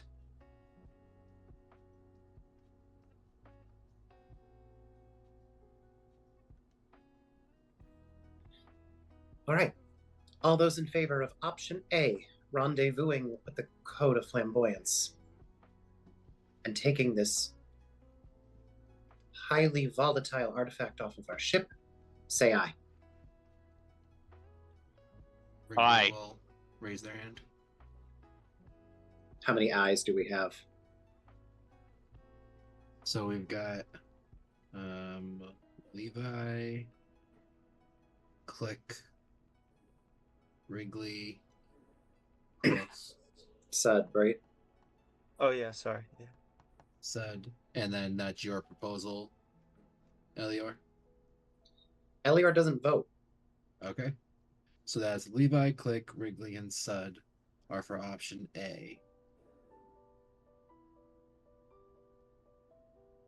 All those in favor of containing the artifact, finding a safe place, and determining next steps, say aye. Aye. Aye. And you smell burnt cookies. And Pepper will go, well, these are fucked. I never trusted those code fuckers. I'm for keeping. Oh no! Is it 4-4? So Darwin, Pepper, Bjorn, and Tenebrous. We'll have to Aye. fight it out. To the death! Is it Yeah, 4 to it's 4? It's 4-4. Wait. We have our 6-legged horse. Oh my Yes, god. Oh my Garsnir? God.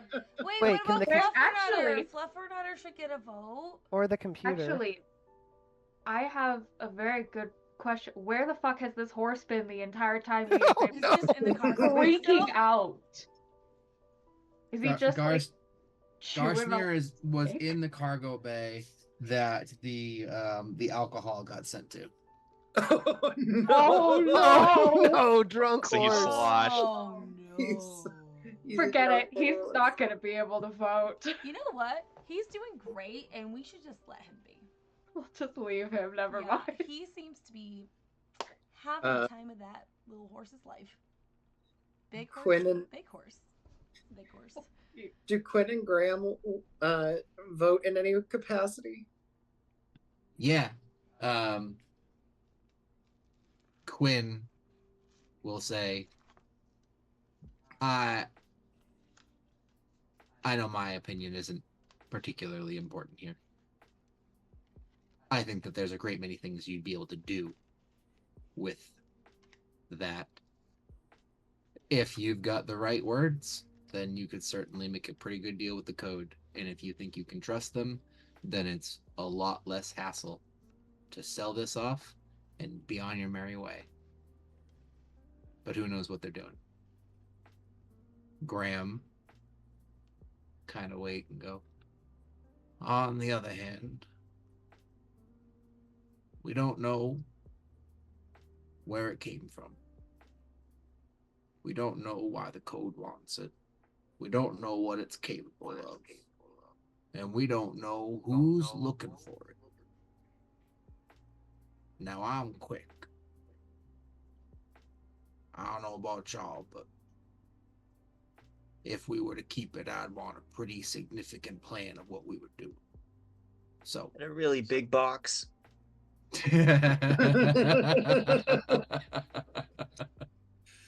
Elior, now reckoning with the fact that this group has put him in the decision chair as the vice president. Everyone just looks at you. Elior looks down and goes,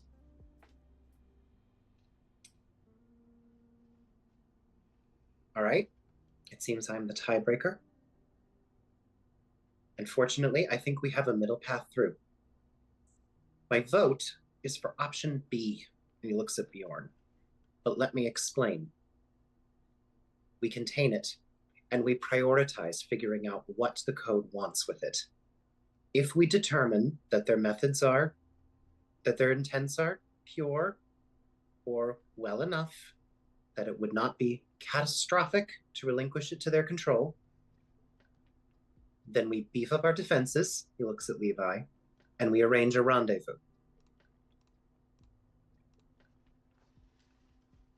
Does anyone have any objections to that plan? No, Cap. No, Captain. Where are we gonna find the money to beef up our defenses? If we can contain it, I've bought us the luxury of a little more time to figure that out. We have to.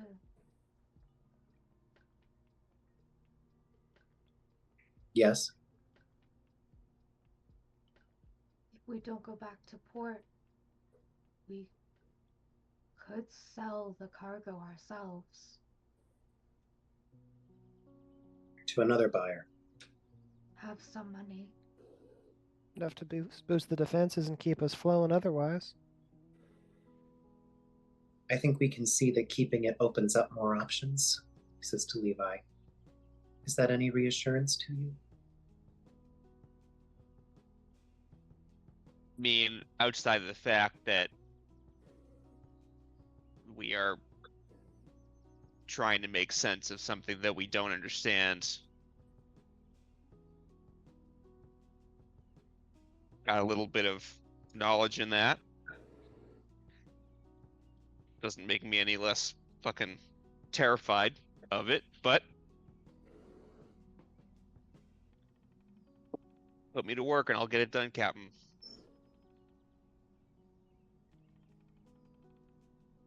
Leor nods.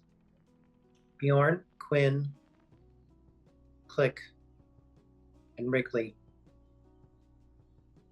work as fast as you can to get that contained. Be very careful. Its effects are intoxicating.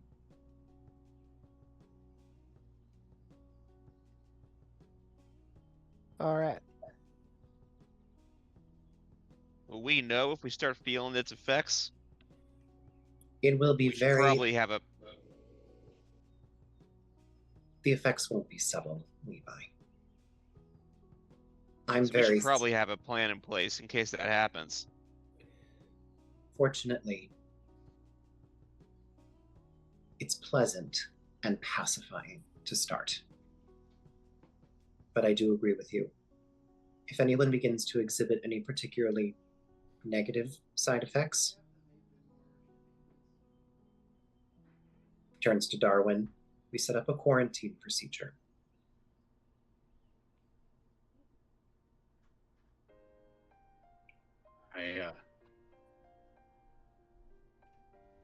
I think I can handle that. Good. One last thing before we break. Many of you here have been serving Captain Lyra Nightshade for a long time. This is your ship, as far as I'm concerned. The rest of you have never met Lyra until 3 days ago. I think we can all agree that this situation is severe enough that we're going to need as many people as we can. But I would not begrudge anyone if they did not want to be involved in this and they wanted to leave.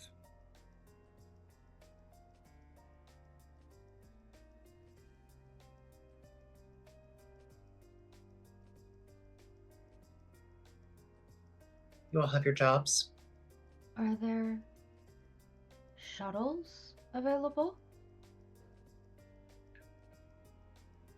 There's one So- shuttle on the ship. Yeah, there's like Captain. a pod maximum. Captain, sorry. I have every intention to stay. I just have a date with the Fae. And didn't want to need to take the whole ship.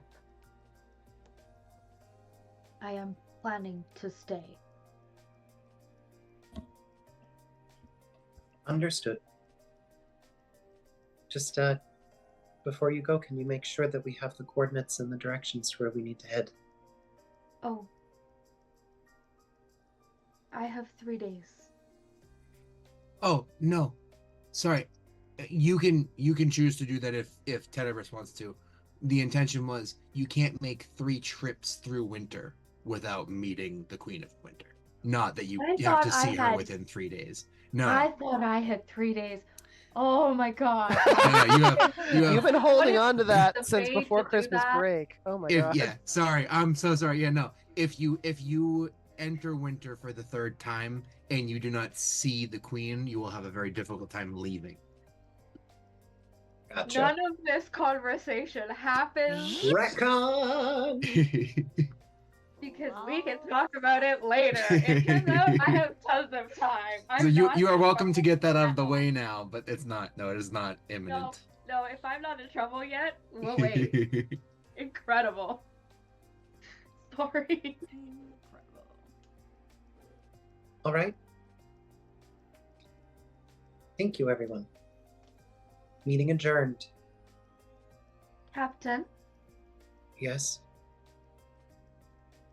are we to move at pace to the Code of Flamboyance ship?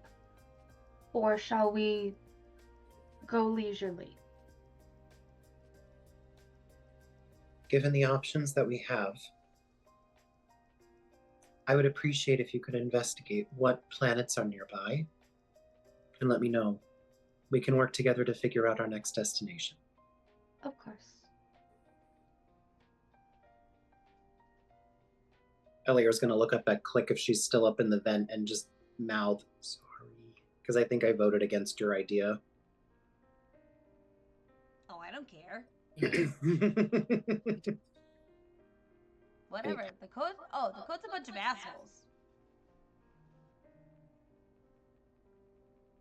It's probably good that we're not gonna like give it to them. Like, I don't know. Oh, good. Yeah.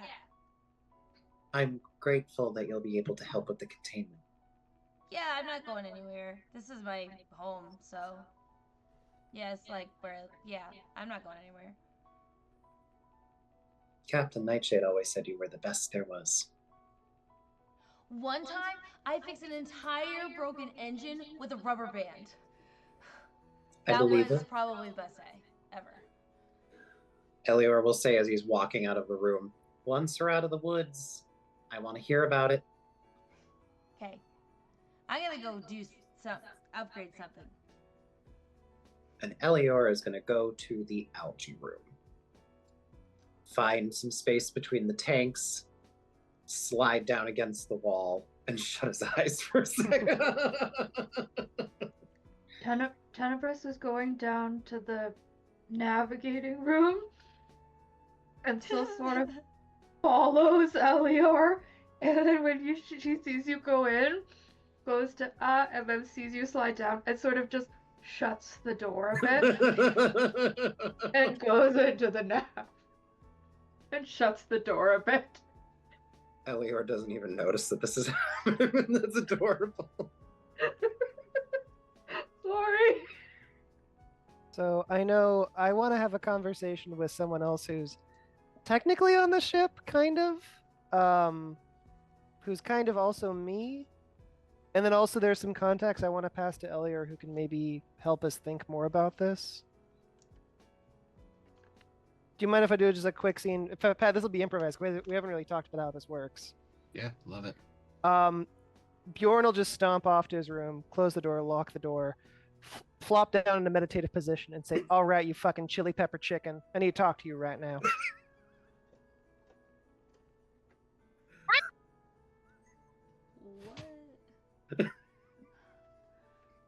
What? You fucking chili pepper chicken. What though? It's so nice to not be the only one shitting on a power. Hey, but hold on, quick question. So good. What?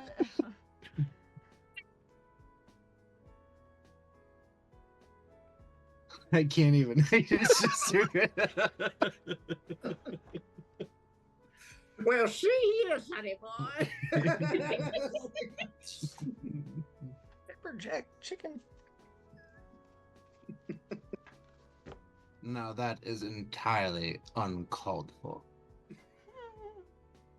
Fair enough. It's been a busy fucking day.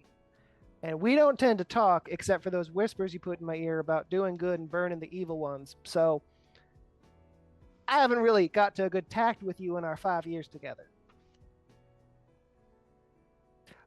I need to just know two things. Number one, does this shard of Betnov fuck with our whole equilibrium, our whole system? No, no, no, no. This is lovely. Don't love that. And you're certain, right? You Because- you absolutely made the right decision. Okay. Well, I don't like how much you're enjoying this, but number two, do you know anything about this? I mean, this is kind of like your cousin, I guess. I don't know how these entities work exactly. Does Sean just figure it out? It's more Oh, really fuck. good food now. I'm not eating this fucking toenail for you. No, no, no, no, no, no, no, no. Not with your face mouth. But Just like- together, You're sounding a lot like the other thing inside of me. Are you feeling okay? yes. It's just unexpected, is all. I think.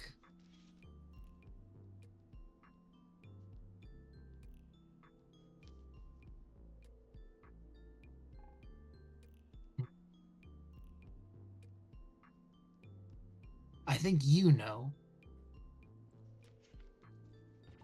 Somewhere.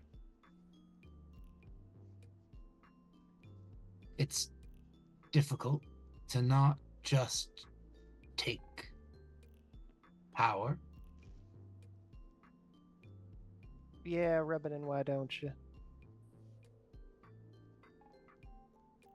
But it's not all bad.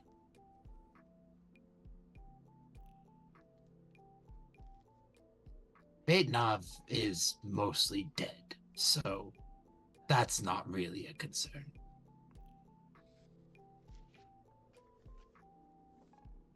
To be clear, I'm not giving this to you. I'm just making sure it's not bad for us, Oh, bad for the crew, or I don't know, if there's some secret I needed to know right now that you might have a little talent in.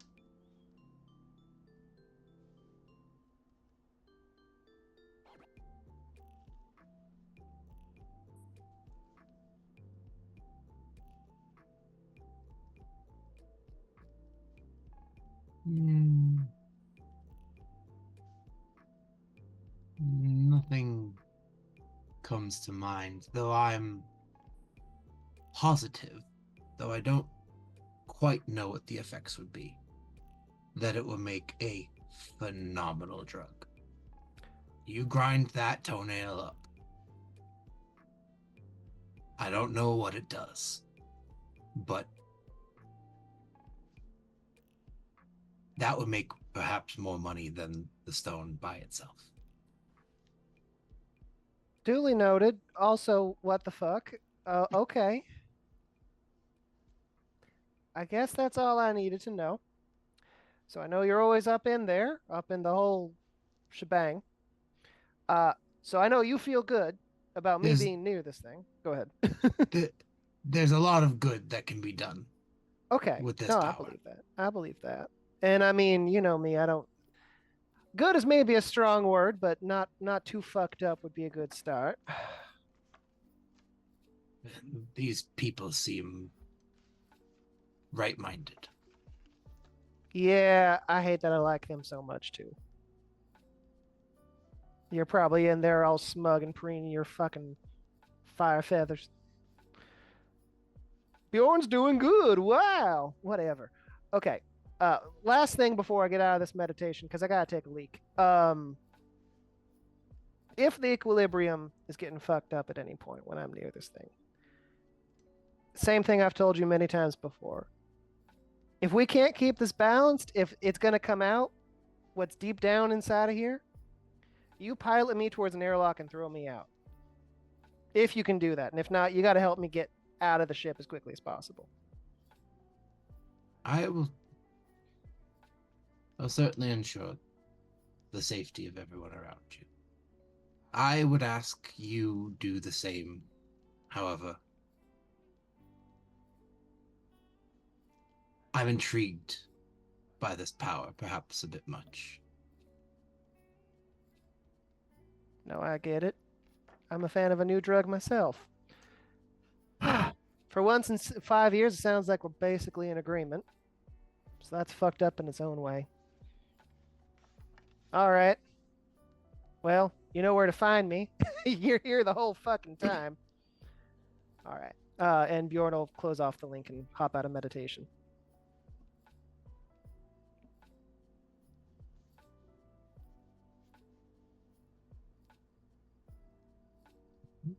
I love that we both have like voyeurists while we're fucking. Is there anyone on this ship who's not being controlled by an otherworldly entity? I think so. Oh, click. Control. I'm sorry, being observed I by really other didn't think I was going to be an outlier in that regard. I don't know how much I'm being observed, actually. That's a good point. Tonight, oh, Oh dear. buddy, we're gonna have a chat. But That must be nice. It's 24/7 with me. Every time with Levi, I just hear, "You're not being generous enough. Try this position."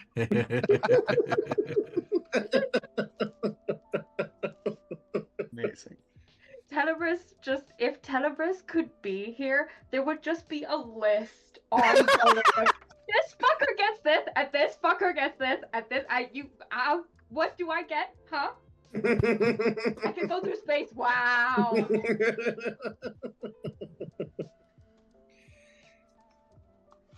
Levi's gonna go to his room, close the door, and patch a private link to Quinn.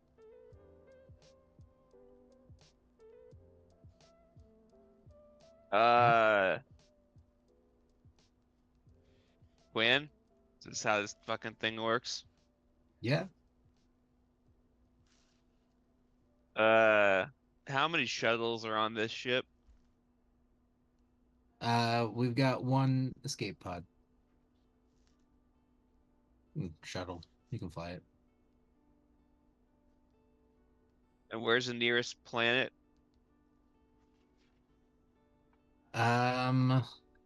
Let's see. You would hear Tenebris shouting, "We're working on it!" technically Culex is about 25 light years from here. It's not a great place. Habitable though. Why?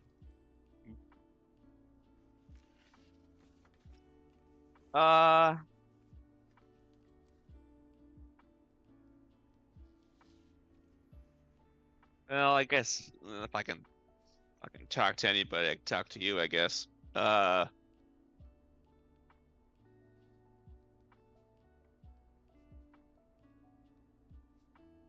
just want to have a backup plan ready in case fucking shit goes sideways.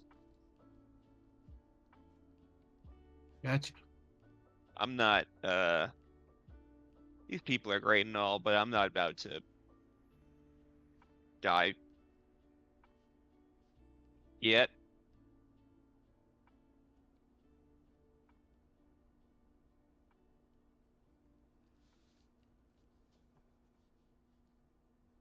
Yeah, can't say I blame you. Just cover my bases. That's all.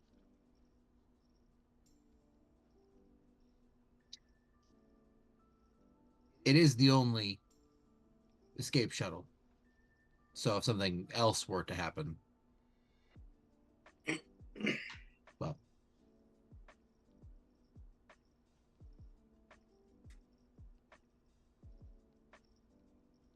just to cover your Okay. bases.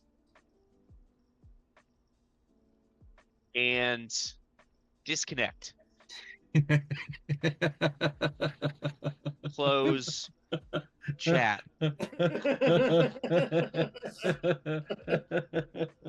And Good. call. Goodbye.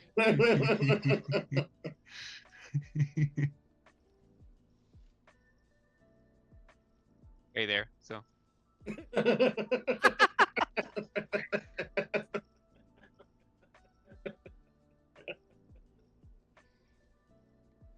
Oh God.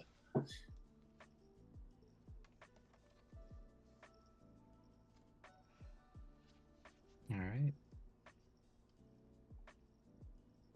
Sud will kind of like everyone left, so he's just kind of kicking rocks. And so he'll just be like kind of wandering down the hallway and split off to where's the shard of it not being held? Oh no. Oh Clear It's, did not tell you. it's in the captain's hold in the captain's quarters. All right, how do I get in? If you end up inhabited No, by the soul no. of Baitnav, we officially have too many people who are multiple people on this ship. Dun, dun, dun, dun, dun, dun, dun. what's the quota of personalities on this ship? Yeah, I Like, don't, what's the I don't limit? know. How many is Um, too many?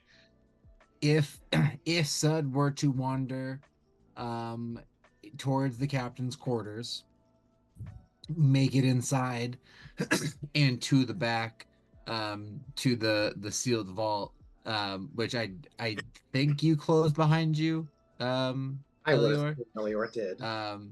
That's where it is. Sud is a very interesting little fella, but that is where it is contained.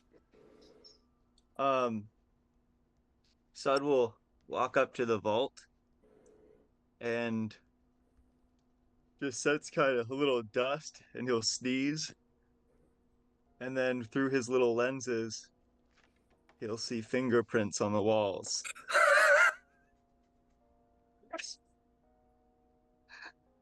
Oh. He'll start just like messing around. He is a blood hunter, so Go ahead and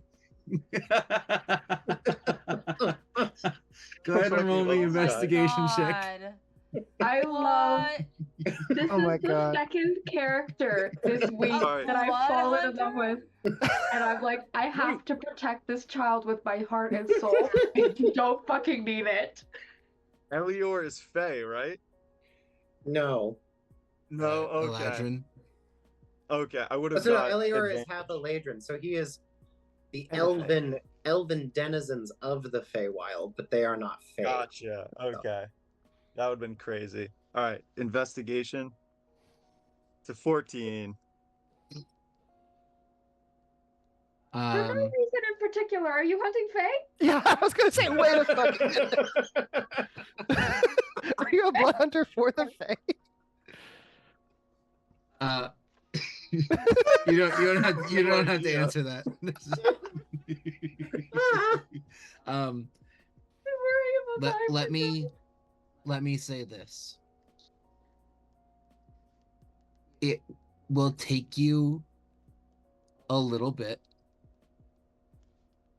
but given the scenario leading up to it and the break that's actively being taken downstairs by the captain, in the low roll that I got, I think over the course of some time, you might get it close to Elior coming back up, but eventually you would be able to pop the right number with a dusting in your blood hunter skills to enter the code that Elior previously entered after a series of attempts. And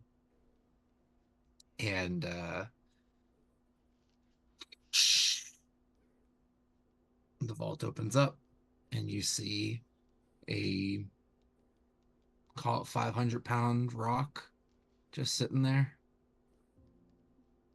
glowing. That looks heavy.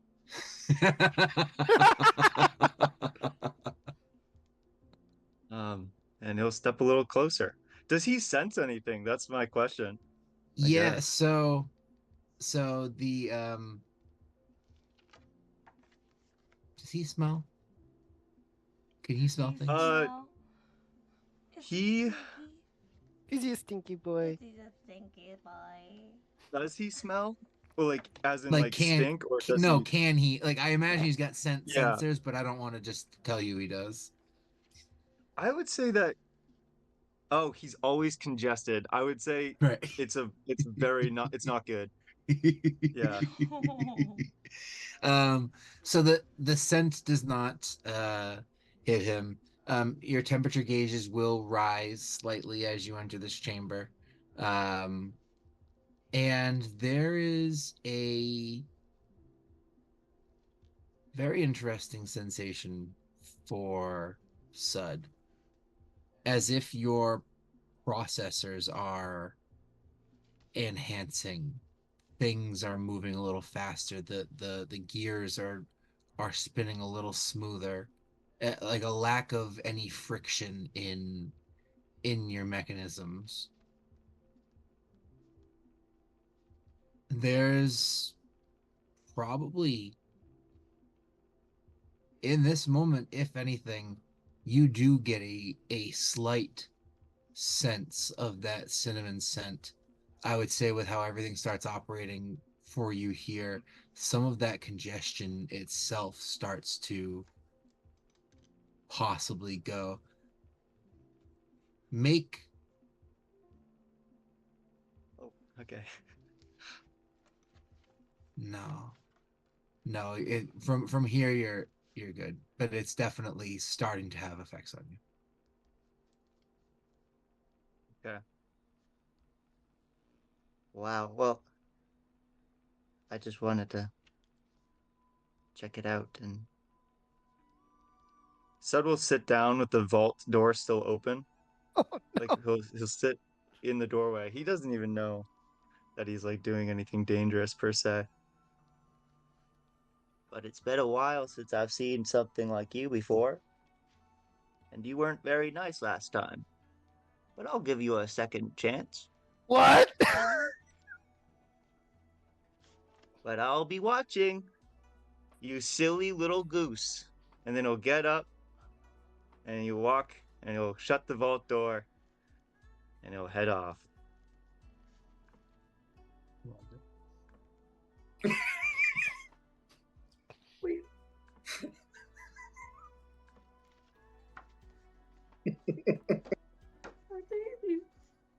Call this campaign Holobred because there's a fuck ton of twists.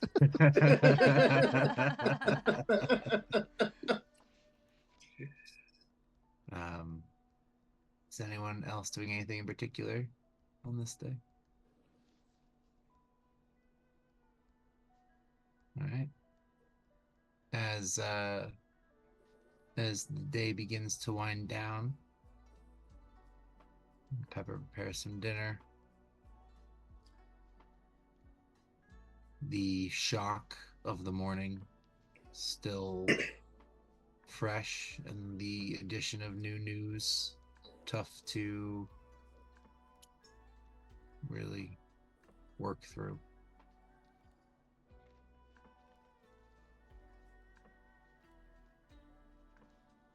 As you start to prepare to settle down,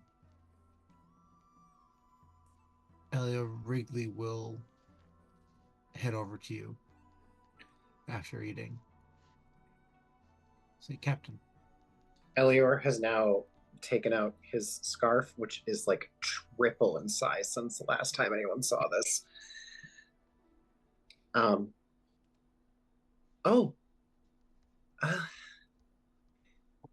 Hi, Rig. What does Elior sense off of Wrigley for emotions? Anxiety and a little sadness. Oh.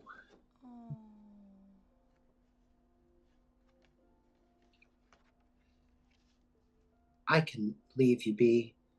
I just wanted to see the algae. No problem at all. Actually, I had a similar request of you. For me to leave? I can... No. I'm... You'd think I'd be better at speaking at this point. No, it wouldn't be too much trouble, and I will not press if it is too much trouble. But I would very much like to get an opportunity to bear witness to a piece of the monster that took my home. Oh God, Wrigley. I forgot. I'm so sorry. It's no worries at all.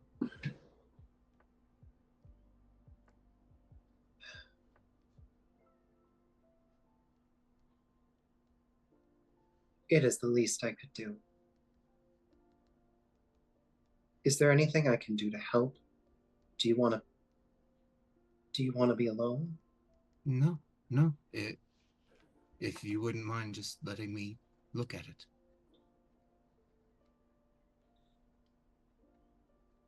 Of course. Listen.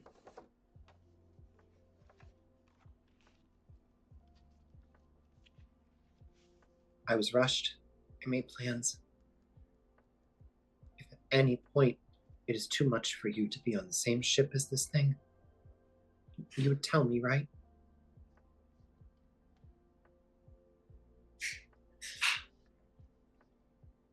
All right. Elior will get up and start walking toward the room like a comedy is leaving as they come in. Moving through. Yeah, just probably like seconds after Sud leaves, you make your way. God, it smells like coffee. I'm just kidding. Elior is gonna... Would Elior see the dust on the door? Make a perception check. Maybe.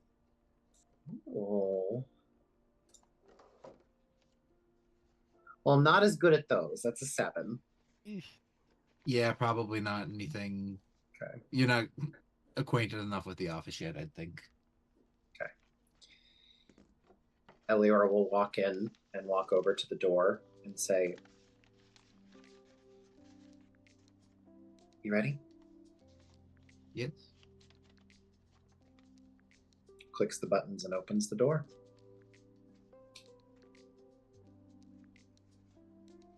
Same brief hint of power fills you. And Wrigley just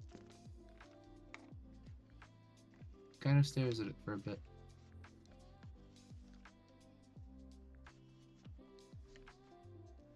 Doesn't say anything for a minute or two.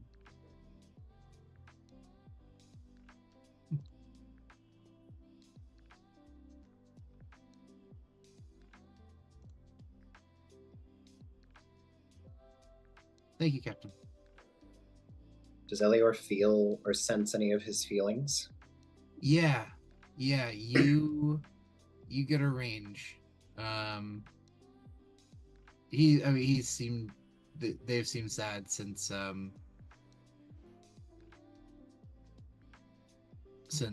Lyra died. But there's an almost sort of calmness here. Seeing this, like a resolution, and they'll look over at you. I don't know. He died centuries ago, but I just wanted to put my eyes on him. Make sure for me.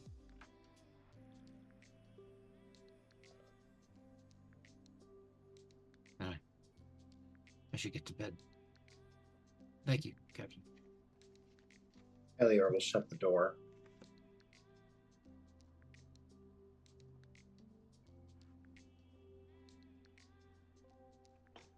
I find grief a strange song because it is lonely, even though it is about someone who is lost. It's lonely because every time someone sings it, they think they're alone. And I wish I could just let them hear that song is everywhere.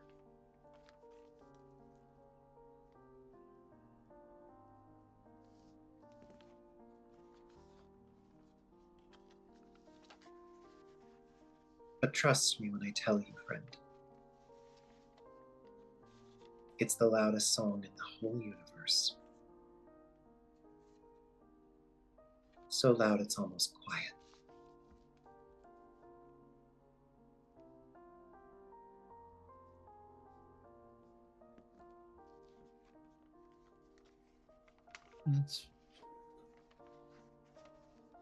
That's really beautiful. Wrigley, I can't do this. Elior walks away. It's not fair.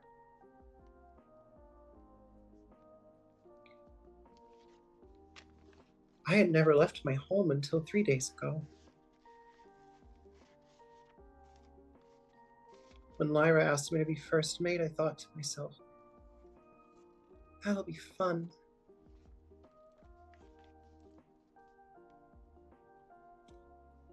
Why in the world would she leave an entire ship and its crew to somebody who hasn't left their home planet? Who's never seen space? Who didn't even think about his friend's feelings when the monster that ruined his entire universe, his entire galaxy was taken on board?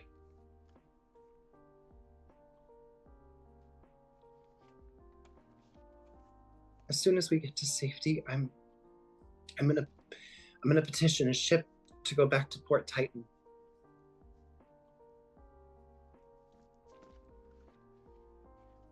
I trust you more than anyone on this crew. You've talked the most. Please, make sure that the right person takes over.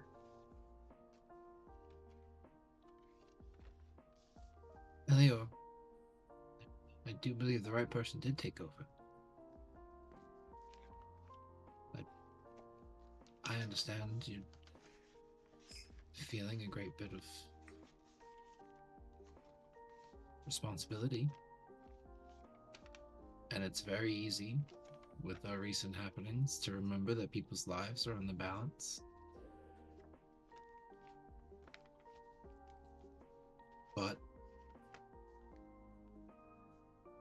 first and foremost, I trusted Captain Nightshade.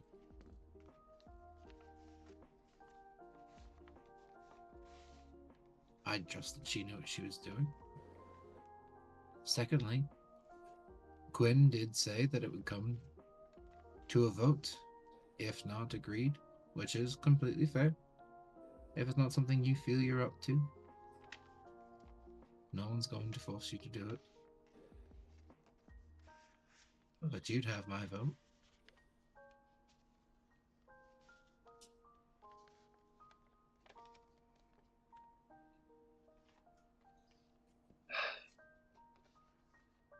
I thought I'd get off before the vote happened.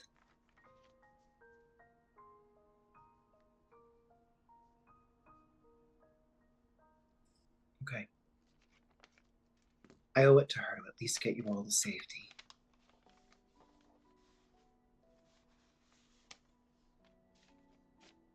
And Eliorly kind of takes he's an octopus, right? I have that right in my head, or am I confusing that with Becky Chambers' book? Yeah, no, Myconid. Myconid, that's right. If the Myconid's okay with me touching him lightly, I sing with you. You're not alone. It might have only been for 3 days, but she was my captain too.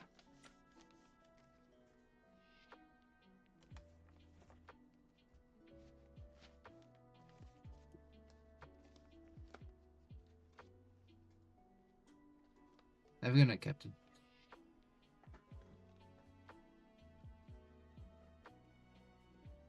And Elior's gonna give him a nod. And I'm assuming I parsed correctly, but once he's gone, he's gonna ask Quinn to present the letter from Lyra.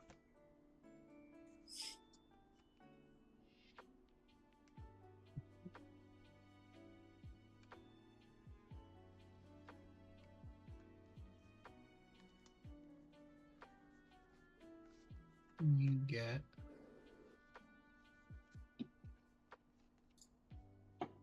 a note to Elior, my steadfast first mate.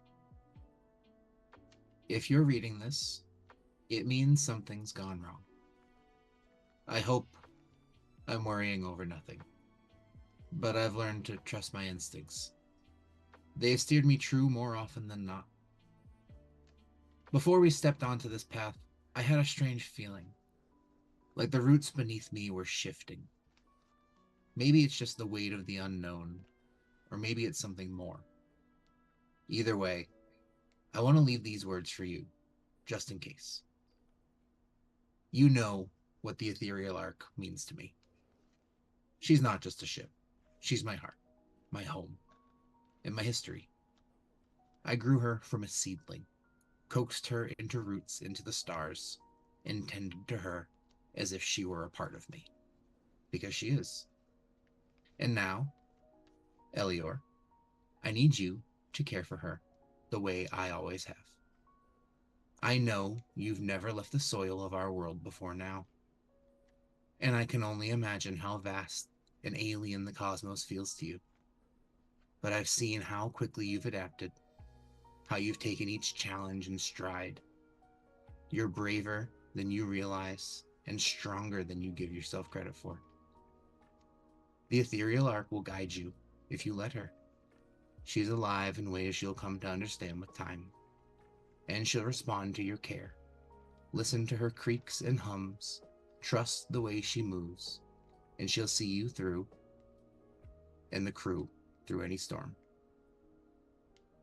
Elior, I chose you as my first mate, not because you were the most experienced, but because you have a way of grounding those around you, of rooting us in something steady and real.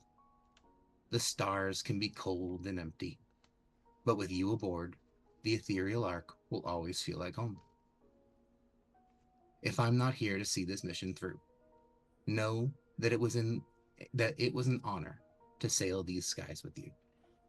Protect the ship, guide the crew, and don't let fear hold you back. You've already proven yourself capable, but more than that, you've proven yourself kind, clever, and unshakably loyal. And if ever you doubt, remember, the ethereal ark and I both chose you for a reason. May her branches shelter you, and may the stars guide you. With trust and faith, Lyra. So Ryan got weepy a second ago, but Elior is not. And after he reads this, he virtually seals it. I don't know, whatever you do. He hasn't done this yet. I forgot that he has a fucking bag full of string instruments. I realized. So he pulls out. Let me make sure I actually tell you what he pulls out and not make something up.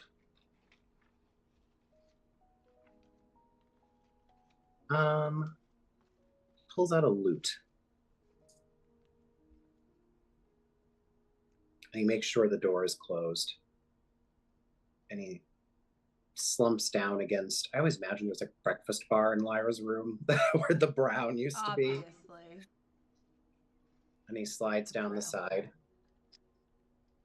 And he starts to play something. If you were in the room with him, he'd close his eyes and you'd start to see pulsing out of him in these like galactic colorways, almost like circuitry.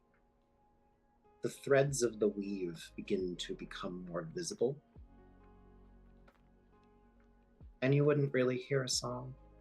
It'd be so silent, it would be so quiet, it's almost silent. And for the first time all day, Elior Thornwhistle cries.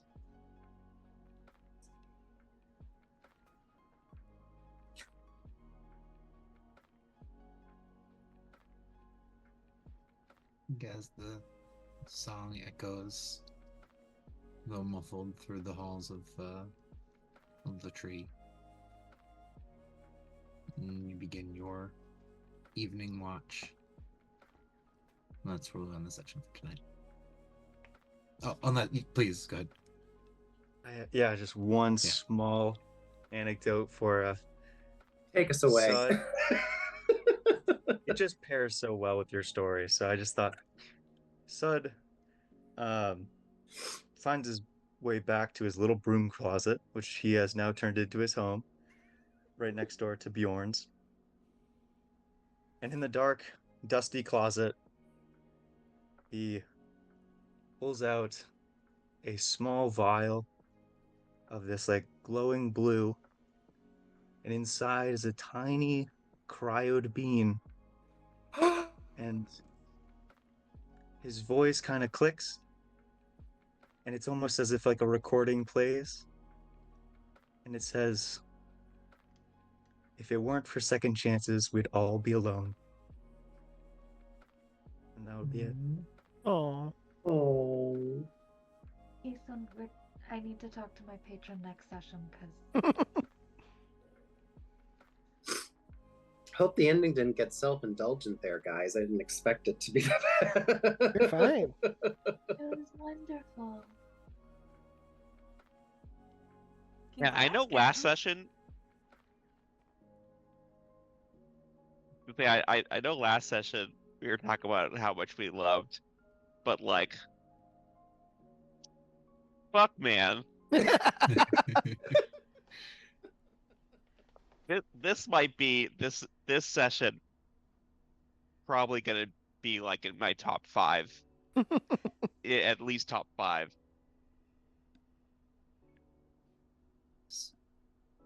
That's cool. That friggin' monologue, Ryan, made me cry. Beautiful. Absolutely beautiful. I'm gonna promise not to get overly emotional while playing an empath every single fucking session. Good luck with that. Right. Yeah. You guys And I'm gonna are. go date some boy. Yeah, there will be shenanigans coming your way next session for a mood changer, but that was nice. A good shift off from a dying captain to whatever might come next for you all. And some fun mysteries sprinkled in there. I'm so excited. God. I I have to listen to Christina. that one again. Christina, did you get enough time with Click? Yeah, I'm good. All right. I adore her. She's incredible. She's not feeling so great right now. I don't blame her. Yeah, yeah, she's not feeling great. But she's gonna build a box. A really, really awesome fucking box. So. Oh, that's I good. promise we might get along. I don't think so. I don't think so either, but I can hope. I mean, first impressions aren't everything. But ours were bad. Ours were pretty bad. I believe in my notes it says, and everyone started who the fuck are you-ing?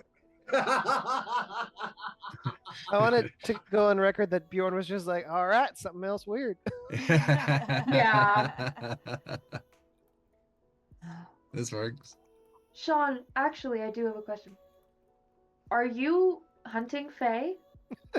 And I ask because I'm not technically saying. speaking, well, I will volunteer then that technically speaking, Tenebris is Fae. If that changes anything, just, Oh no, I guess I'll have stab to me from retcon the 5 front and not the sessions back, ago. please. It's irrelevant now, but when you're like, I'm gonna take an escape pod, I'm like, Sud's gonna be in it. Yeah. Listen, it's 5. I've already made a good So first where are we impression. going? Cannot wait for the Actually- first time the Suds just fucking kills someone. Oh You know what? man. I've already made a good first impression. We got an alive gift from the Fae. That's true. And then suddenly, if there's none of them left, oh well. That horse Oh. drank all of our booze, didn't it? Little shit. Who's to say? I'm so good. Oh. You can definitely trust a gift horse. Oh, You look in his no. mouth, you find a bunch of Jim Beam. It's Do we have to become a. open it? Oh my god. Please don't tell me we have to open it. No, don't open the horse. Please don't open the horse. Yeah. No, it's mouth. Sorry, I didn't mean like the whole horse. Side, Like, side note. because this is,